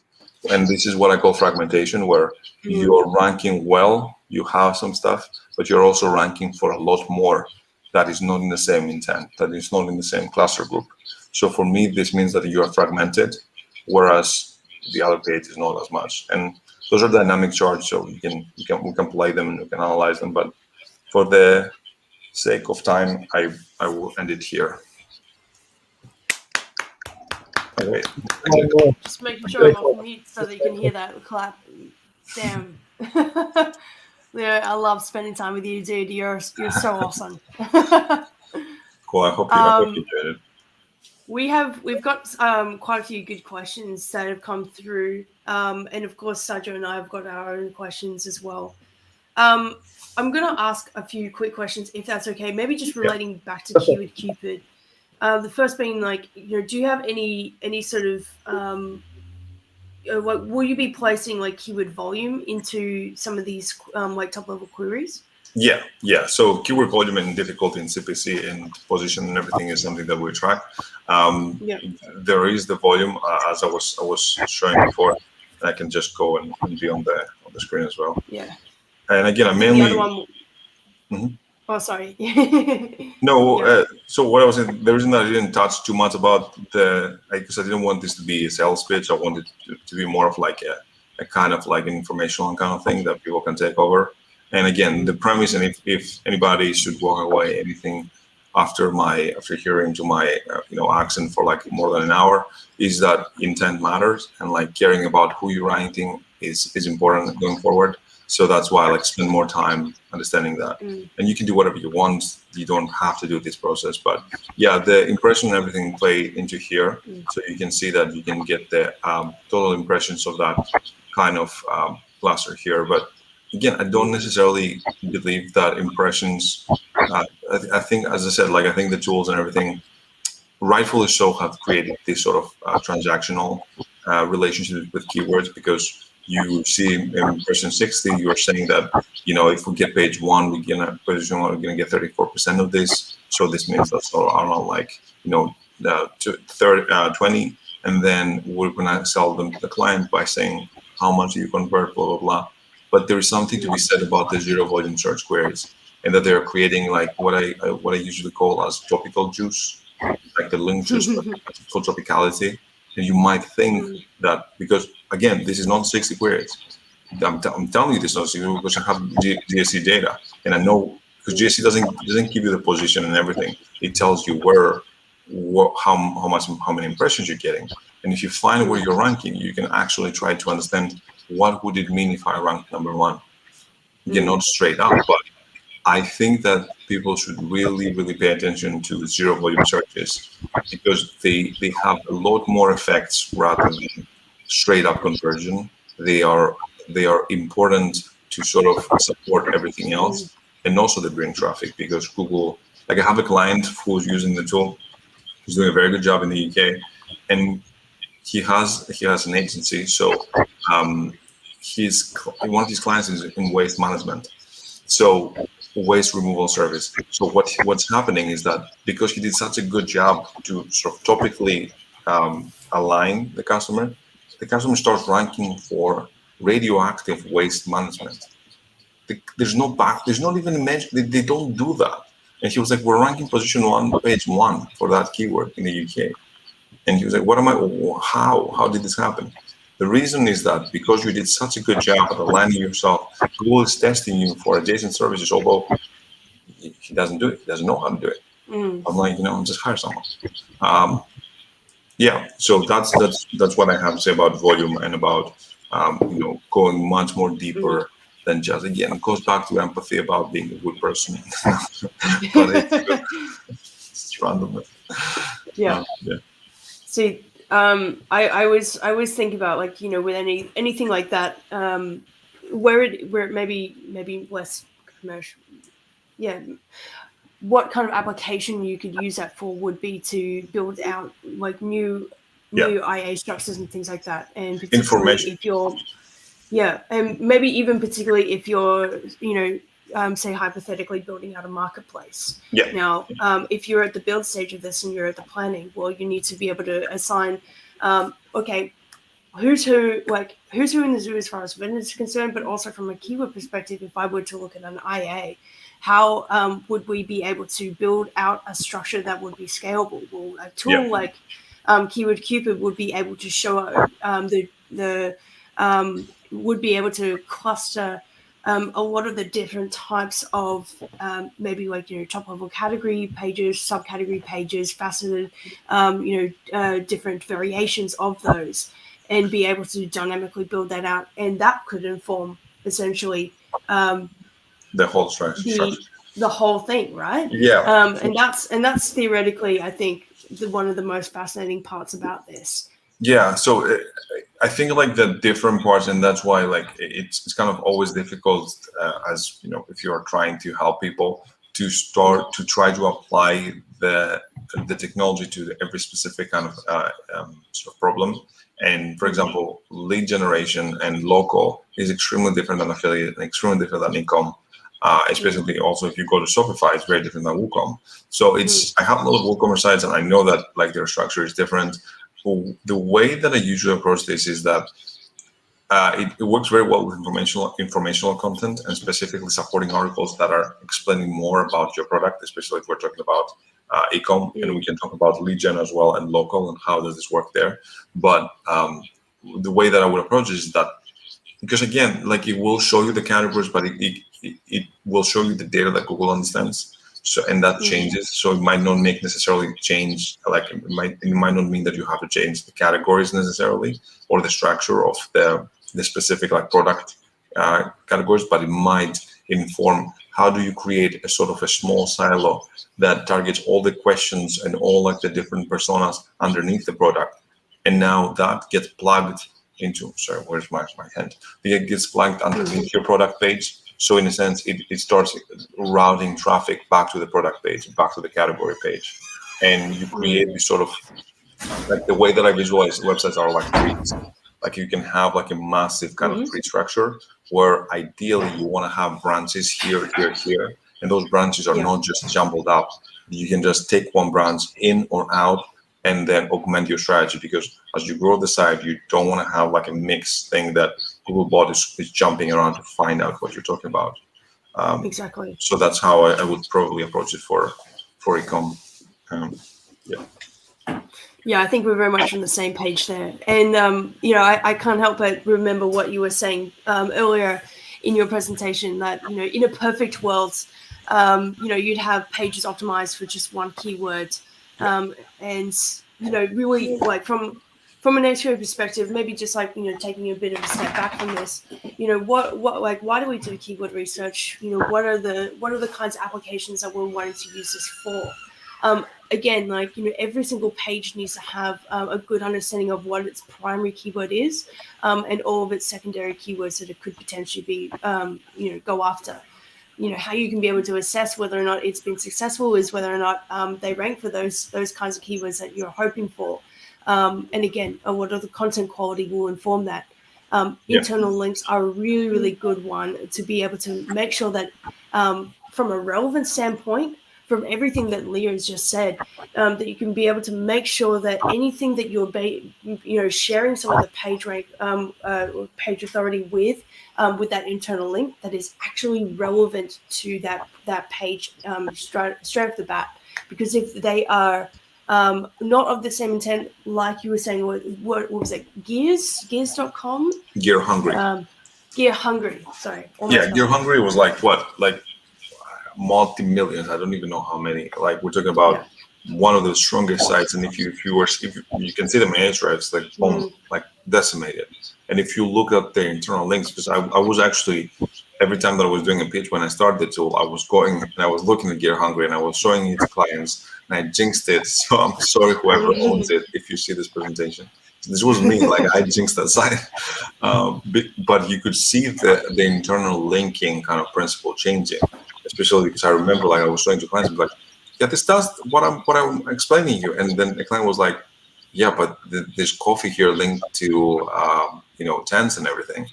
And I was like, yeah, I guess I'm wrong, because it didn't support my article that you have to have this thematical kind of like siloing, and then, you know, things happen. Yeah, absolutely.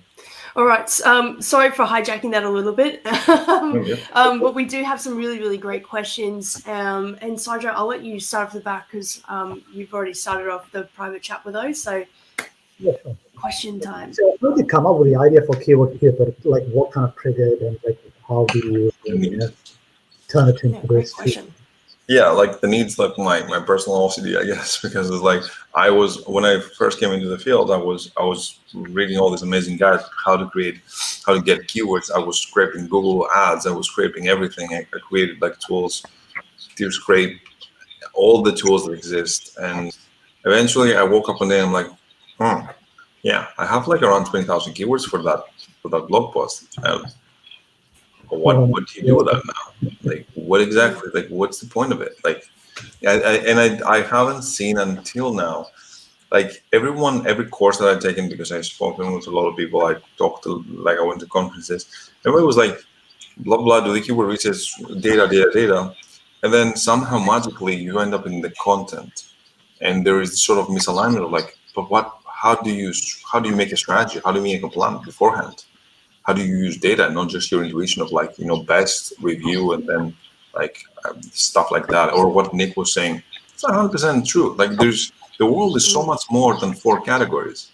We're a very complex society. You can just have informational, transactional, and navigational. Like this is just an imperfect way to explain something that we can't understand, but it doesn't mean, like, again, that's why I wanted, like, and if you ask me why this group, like, I was actually at someone over the weekend that was asking me, can you explain to me how Keyword works? I'm like, I don't know.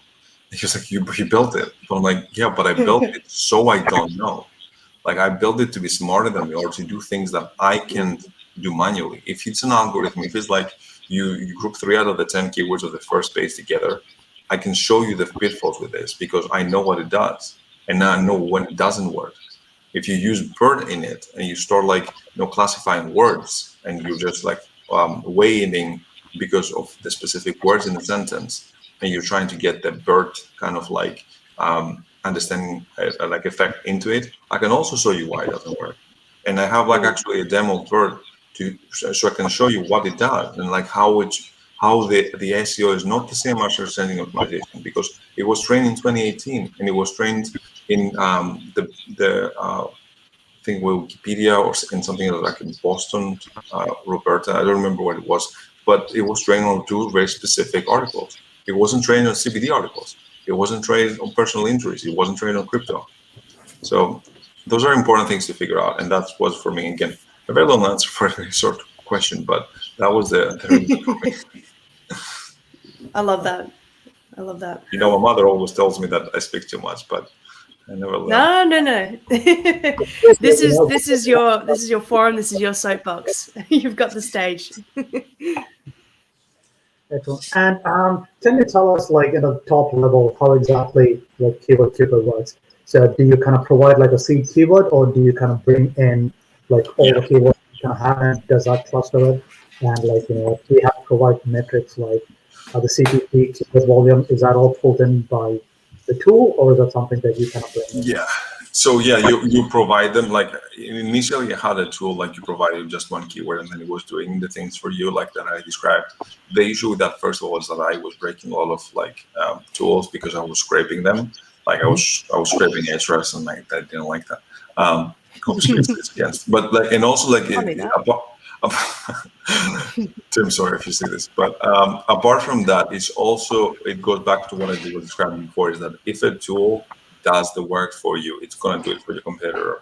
So for me, like it was kind of a huge, because keyword clustering and I'll call it content strategy is probably the place where your website soul is going to manifest. Your company is going to take place here, right? Like we're talking about, this is what you're going to put to the world. So it's kind of like you have to do it yourself. You have to tell me what you want to target, so I can give you a better advantage over your competitor if you do a better job at targeting yourself. Otherwise, there's no good, like in the zero-sum game, you will not have an advantage if everybody has it. So the volumes and everything, just to answer that, it expects from the tool, because again, like I don't know, all those things are forecasted. So if you trust SEMrush will tell you one thing, Ahrefs will tell you one thing, TSE will tell you another. So, and maybe your own market research will tell you another. So all you need to do is just provide them, and then we'll aggregate them and use them. But I wanted it to be more kind of like transparent rather than focusing on a faulty pipeline and just keep propagating the fault. I love that. As we are here in Australia, and of course, this is very much also an international audience. With Keyword, can you be able to select different, different countries to be able to look at, building out this semantic link? Yeah, and actually, this is massively important. How you do it is that like you just go to the tool, and like I was doing like a study, and obviously I'm Greek. I grew up in Greece, and I did a study with Greek music keywords from the US and then from Greece. And when I did it from the US, the relationships didn't really make sense. Yeah, they were somewhat making sense, but when I did it from the locations of Greece, like when I was doing it with this kind of customization, it was able to pick up even which singers are singing together and which singers used to be married. It grouped them into the same cluster because Google is locally optimized, like the best food. And this is another study that I want to publish at some point. It was fun, but the best food, you can see clusters that emerge, like New York and Chicago were grouped together about the best pizza. New York and Chicago are not closely related in terms of locality, but they both have pizzas, deep style pizza and like New York style pizza. But it's not the same as best fast food for Philadelphia, which is cheesesteak, or for Louisiana, which is whatever, like Cajun chicken or something. So you can see how the SERPs change once you focus on the locality. And what you can do here is that you can put Melbourne, Australia, and it will search with the local language and the local kind of proxy that I find closest to this zip code. So in a sense, you can put it wherever you want, Queensland or anything, Queensland, and you can. I'm not saying that it will search from specifically because I don't know where I have proxies, but we will find the proxy that's closest to here, and we will search from here. And then you can also, pick mobile or Yandex or something, just to see how relationships change. So when you do the location, does the Google, the search engine switch to .com.au, or does it still? Yeah, .com.au, Australian, although that's not the thing. But Greece was .gr and then Greek language as the browser, because you can shift the browser to be from with Greek keyboard. And so if you search Greek keyword, English keywords in a Greek domain, it will give you the Greek results. For example, computer products, tablets and everything. It will give you Scrooge.gr, which is like a marketplace for Greece. Whereas if you do it in the US, it's going to give you Best Buy or something. So the next question, if you don't want to answer that, you can skip that. That's totally fine, but I'm just going to ask it anyways. So, what is it about personally? Huh? Is it personally, like, why am I wearing green? Like, what is it? It's not about that. I just want to get an understanding of how exactly the tool works. So say, you bring in your 1,000 keywords or something, right? And then you pick a location, and then the tool takes over. So what really happens at that stage? Is it going through each of those keywords and doing a search for the top 10 or 20 results or whatever that is, exactly, and trying to pick what are the results ranking, and then based on that, group the keywords together? At the top level, is that how it works? Yeah, and again, for the not faint-hearted, I have written this kind of so the blog we have has some information, a bit more like some case studies and stuff, but I have written this sort of first white paper-ish, I think, where I'm describing the methodology and what it does. Excuse me? No, I was just saying perfect. So in a sense, you will see, and also I'm showing you about the models that I'm using. I'm calling them Mr. Picky and Mrs. Chill. If they find this, they will take my degree away. Those are my ways to sort of explain this neural network topology that I was discussing. And I think this is a better example because it allows you to see that the imperfections in the system, the glitches in the matrix, and how some stuff are kind of maybe one version of the algorithm will pick it here.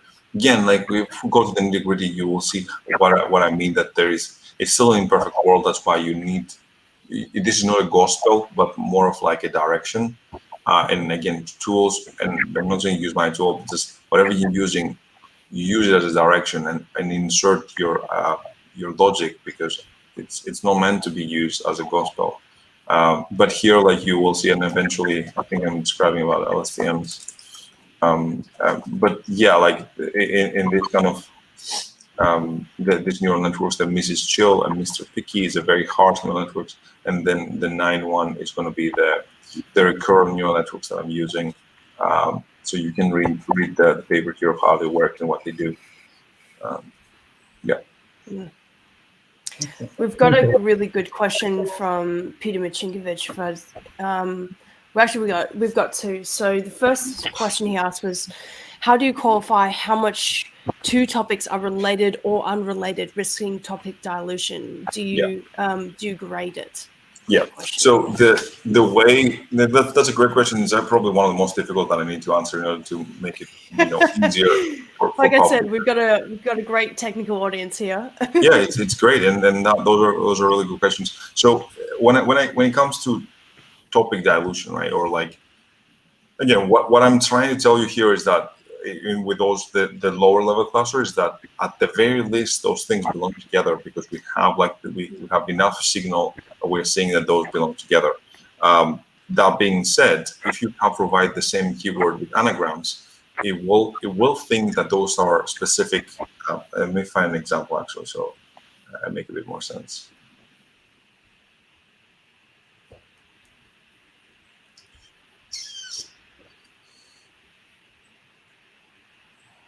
It was Cryptopia.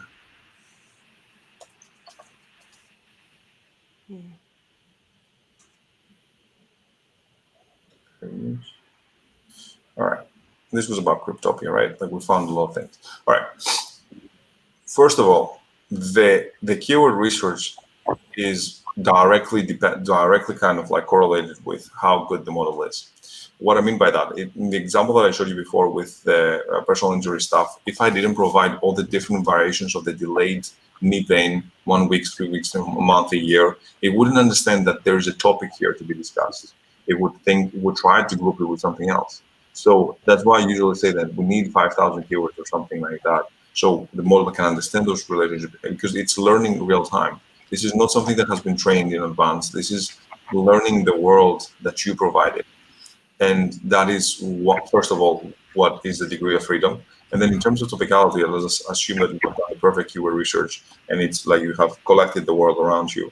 The other issue is that how specific you want to go. Because as you see here, there is a specific intent around deposit in Cryptopia. And then there's another about how to trade on Cryptopia.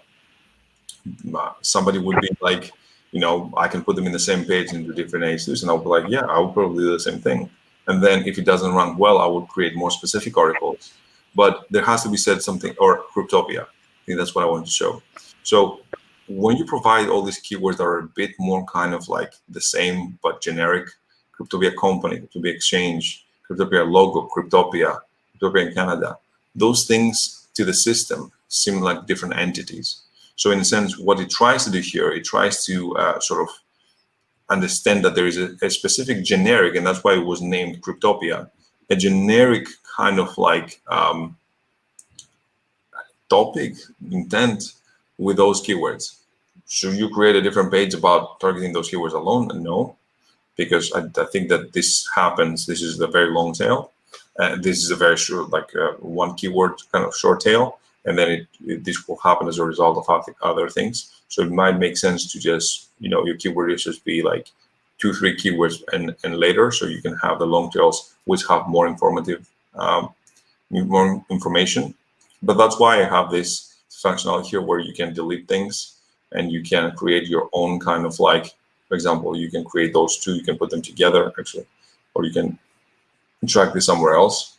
And then once you have this, you will, and that's my whole goal of this thing, once you have this, you will be able to just go here and then go to the degree and then click this. And first of all, you will see how your website is optimized for this. Like you have 2 pages for those keywords that are just in page 6 to 10. So no optimization, no cannibalization, and nothing really. And you see how the fragmentation is also apparent, like, because I mean, this not ranks for nothing, but this ranks for a very different sort of set of keywords, the electronum. And eventually what I want is for you guys to be able to just click on the cluster here, and you will get the you will get a brief out that looks like this. Sorry. Look like this. So in a sense, it gives you, like, because as I said, like what you're doing is that I'm scraping all the 11 content here. No, I'm not scraping 11, but I'm scraping 11 times 20. So I'm scraping 220 articles. unless my mouth, sorry, it's like 5 a.m. here, so like my mouth is kind of rusty at this point. But you get the targeted AIDS tags and like main features of Cryptopia Exchange, how to deposit, fees of Cryptopia, deposit methods. This came from other articles, so you can use them as a structure. You can find out sample outbound links and images that other people are using, which involve your main keyword. So in a sense, you can use this as a structure of how you're going forward to create an article about this. Out of curiosity, does it show sentiment around Cryptopia? Because in the actual sentiment metric that Google has as well, like in a sense, if I have like this is positive. No, not yet. This is something that I really want to work on, but it's obviously a bit more costly because you need to analyze. So you need to go in and analyze the sentiment. Like, what is the sentiment of this? The sentiment is pretty much what the sentiment of whatever the X numbers, the X kind of like, ranking articles are showing.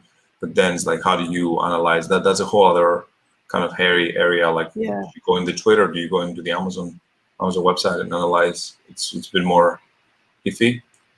Even that, like I'm showing you that 75% only of the 20 websites I was able to scrape, like I failed for 17%. But this is very interesting. Like when it happens, when there's a 404, the page does not exist in the first page, like they're in the ranking results. That shows that there is a good amount of links that are ranking that are actually 404ing. So Google's going to replace them. These are the keywords that are easy to get, because this means that even the page was actually removed. So if you optimize yourself very well for this, you might get that spot quickly. The reason why I ask, and again, I don't really know cryptocurrency as well as someone else would, but like would Cryptopia. Sorry, no, I mean I can barely even say it correctly, but like wasn't that sort of like defunct or something like that, and people had to get issued refunds and things like that. Again, I could be wrong, but that's why I was like very interested to see whether there was some sentiment around that, or any related sort of keywords that would pull in that would sort of suggest that okay, if I were to be writing articles around this, like how to trade on this, that would still be a really important thing to be able to capture within this understanding, because now this would be an example where the sentiment would be tipping over the edge to say, actually, this is something that from a user perspective probably isn't the best the best thing for someone to actually go forth and be able to trade with this currency. There we go. Scam, legit. No. So like Gemini Bitcoin scam. So again, your question can be answered from indirectly. I'm not, and again, I don't believe that I have the capabilities nor the financial background to go and compete in Google and NLP. So like, and I tried to do this. I tried to scrape a few gigabytes of articles for CBD, and I was trying to train a classifier to learn these things, and it's been like $5,000, like just in a few days, without having any way to monetize that. So it's not for the faint-hearted, and not if you don't have financial background. If you want to train the models, understanding the language, but what you can do is indirectly use Google because they're doing that. So, for example, Gemini scam, right? Gemini Bitcoin scam, Gemini scam, exchange scam. So we group together all the scam things about Gemini, and then you see pros and cons, withdrawal fees. And I think, what was her name? What's his name? Peter. So Peter was asking about topic dilution, right? Topic dilution is a good topic, but like can it stand alone? And that's why I think like having some sort of user interpretation is also important, because would you create a page and you just do this Gemini pros and cons, so you don't actually say anything else? Like there is a pros and cons list, as you see, but obviously like if I had other things that were like the actual keywords of what there was inside, it would make more sense. It would probably be grouped here. But obviously, like what makes sense is like to search those keywords, see what runs for them, get the tables or like the listings, whatever the listicles, whatever they have, then just put them in a page and just talk about pros and cons. It's not like you will create a page and you will just like put those things only. And then you have a scam. I don't know what you have in Canada. So yeah, those are locality. Like it understood that this is a different one. This has like it would be even better if it's so Australia and US and Greece, but the fact that it's so enough, like for example, if it's only so Gemini Crypto Canada, it would try to group it somewhere. And whether or not that was correct, it would be based on interpretation because it was an imperfect world that it was provided with. The fact that it saw 3 that had local, it means that this is a bit more local intent, and it's separated from the Gemini crypto. And that's why I keep saying that the more keywords you provide, the more you can understand, you can ask questions to the system. But like, if you don't do the exercise that I'm doing right now, which is not a trivial exercise, trust me, we have thousands of people, hardly ever anyone does this. But if you don't do it, like you can't just use this as a blanket statement. Like, for example, this keyword is not what you should name the page. This is what sort of like themes the thing. But if you go inside, you see activers, deposit limits, withdrawal, network fee, transfer fee. It talks about fees, withdrawal, and deposit fees. Like I think you group together the deposit plus the withdrawal. And you can have like a really nice page about, talking about deposit fees, minimum withdrawal, the network, the gas that you have to pay, or I don't even know what, the wire, the withdrawal fee and everything. Yeah. So yeah. I think in a very kind of like traditional application sense, you could look at something like, if you go back to the fees, for example, that would very much be like, okay, what are the kinds of things that people are wanting to find out about Gemini withdrawal, right? Again, I don't really know exactly what that topic is, but when it comes to Gemini withdrawal, people want to find out, fees, and again, price sensitivity always, for any, like most of our category pages, like from a people want to know how much stuff will cost, right? Yeah. And as far as like modifiers within like that price sensitivity, well, they want to know about wire transferring. They want to know about withdrawals. They want to understand about limits. All those kinds of different variations. If we're able to, within maybe under that heading of like understanding of Gemini withdrawal fees, and or within the body of the content, this is where you can be able to have those touch on those points about the withdrawals, about limits, about those kinds of things. Well, that's a really, really nice natural way of integrating what is essentially the search engine's understanding of the relationship of this. And again, what this is really here and what this is about is being able to see search intent at a way that is now visually mapped, so the writer could be able to have a lot more of an understanding as to how to, like, what to actually include within this content. And that's really what that's all about. Exactly. Another really great question that, again, another shout out to Peter. He's also asked, he's a great guy. Another really great question that he's asked, which is maybe about some time sensitivity. So how do you handle clustering when search intent changes over time? Yeah, boy. Do you modify clustering versus previous clustering? Watermark keywords are subject to shift more frequently in the SERPs? Great question. We should work together, Peter, because those are really good questions, and those are nail on the head, honestly, because eventually that's what I want to do, and that's why I created this whole mind map. There's an Excel version as well that you're getting. Everybody seems to be using the Excel, whereas this version here, you can see that it generates a whole kind of map of intents and how your and obviously you can search here because otherwise it would be quite complex, but because of the top, whatever you provide, it will actually change. Just to go back to the question, as Google evolves and as it sees more data, specifically about the side income and the sides hustle that I showed before, I can tell you a couple of years ago, there was no difference between cryptocurrency side hustle and cryptocurrency side income because there was not enough posts, there was not enough demand. there was not enough understanding from Google that those things can target different personas. But we evolved, and there were more people not seeing this, more long tail people going after this, more people want to make money through those long tails. The interpretation of the words changed. And that's what I keep discussing about long tails and personalization. When this happens, obviously these things could be altered. And in some edge cases, you could be definitely different. That's where those things that I have built here play into.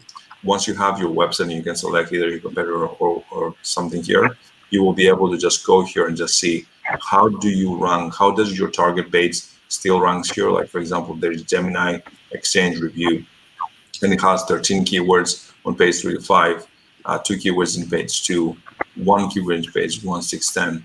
So in theory, if the intents have changed, you might have lost, or you might still have to change your page to include some of the keywords inside that, whatever did I click? I think I clicked this one.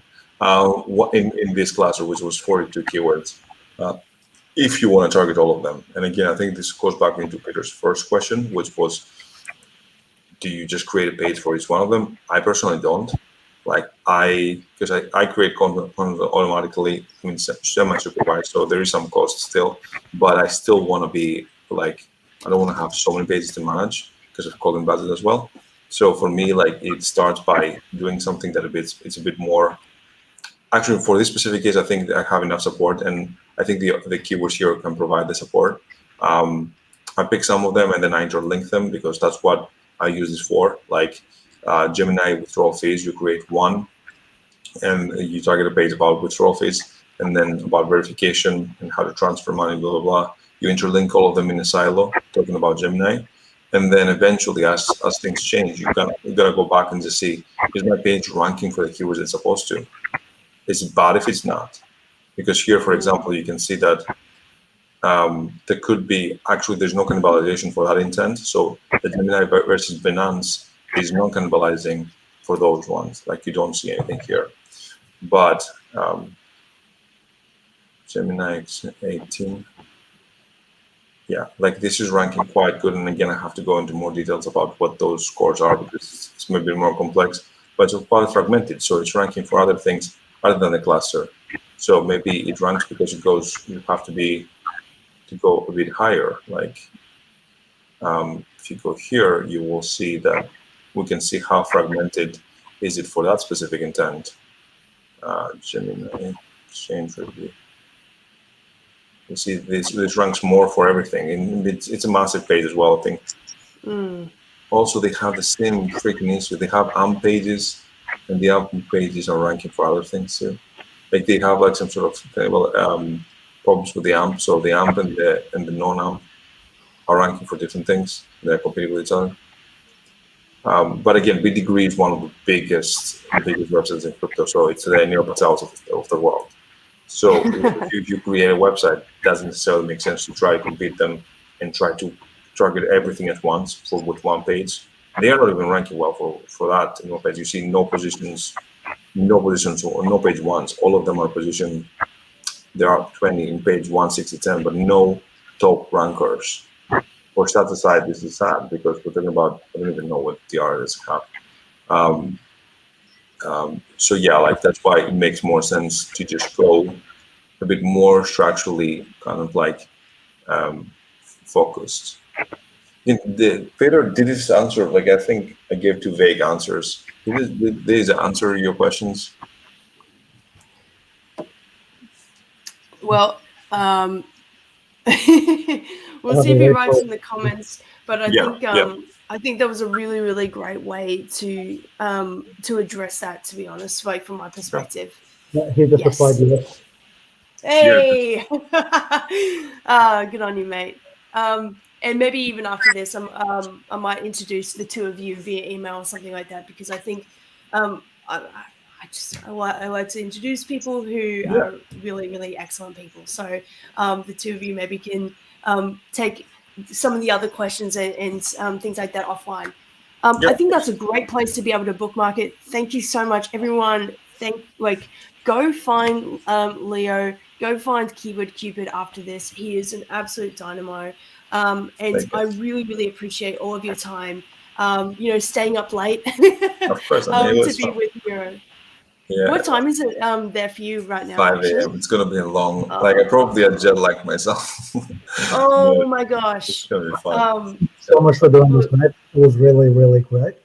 Thank you guys. Honestly, No, I appreciate it, it's and a like massive I love honor. what you guys are doing, and like that's the thing, like that, especially with the pandemic and not being able to meet people in person as much as we used to.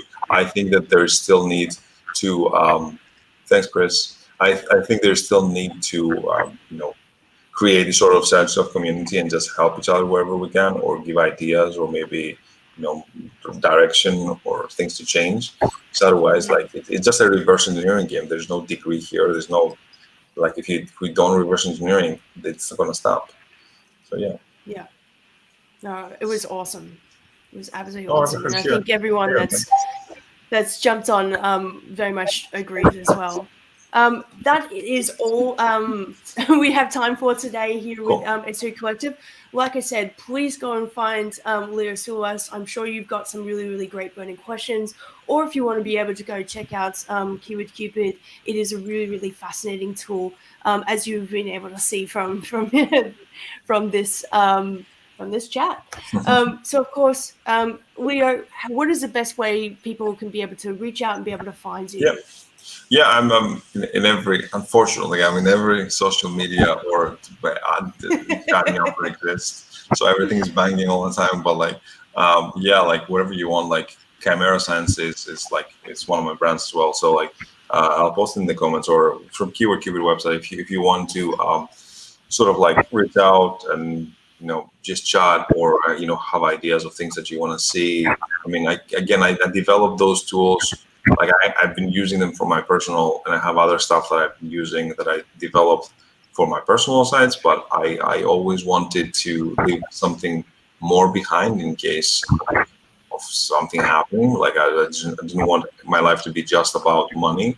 So I wanted to interact with you guys and just do stuff like this. So the tools are meant to help, or at least get the gears going.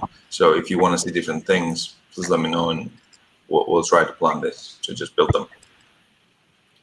That is absolutely awesome, and one that I've definitely benefited from. Thank you so much. Of course, if you really, really love what you've seen here today, I would really love you to also to check out TLDR Marketing. Hopefully it is all up and live, and I would encourage you guys to be able to go through and subscribe for the newsletter, because right in your inbox as things are happening, Saijo is a wonderful curator of all things that are happening across Google search being and all the other types of different changes for marketing as well. So it's a really, really good one. And of course, my name is Nik Ranger. This has been SEO Collective. If you really liked it, please hit the like button, hit the subscribe button, and the notification bell, just so that I've done it. I sound like one of every other YouTuber out there, but it's one of those ones that has to be done. You don't sound like a YouTuber. You don't get everything straight in one go. Absolutely. Oh, mate. It's one of those things that have to be done, but really appreciate all of your time, guys.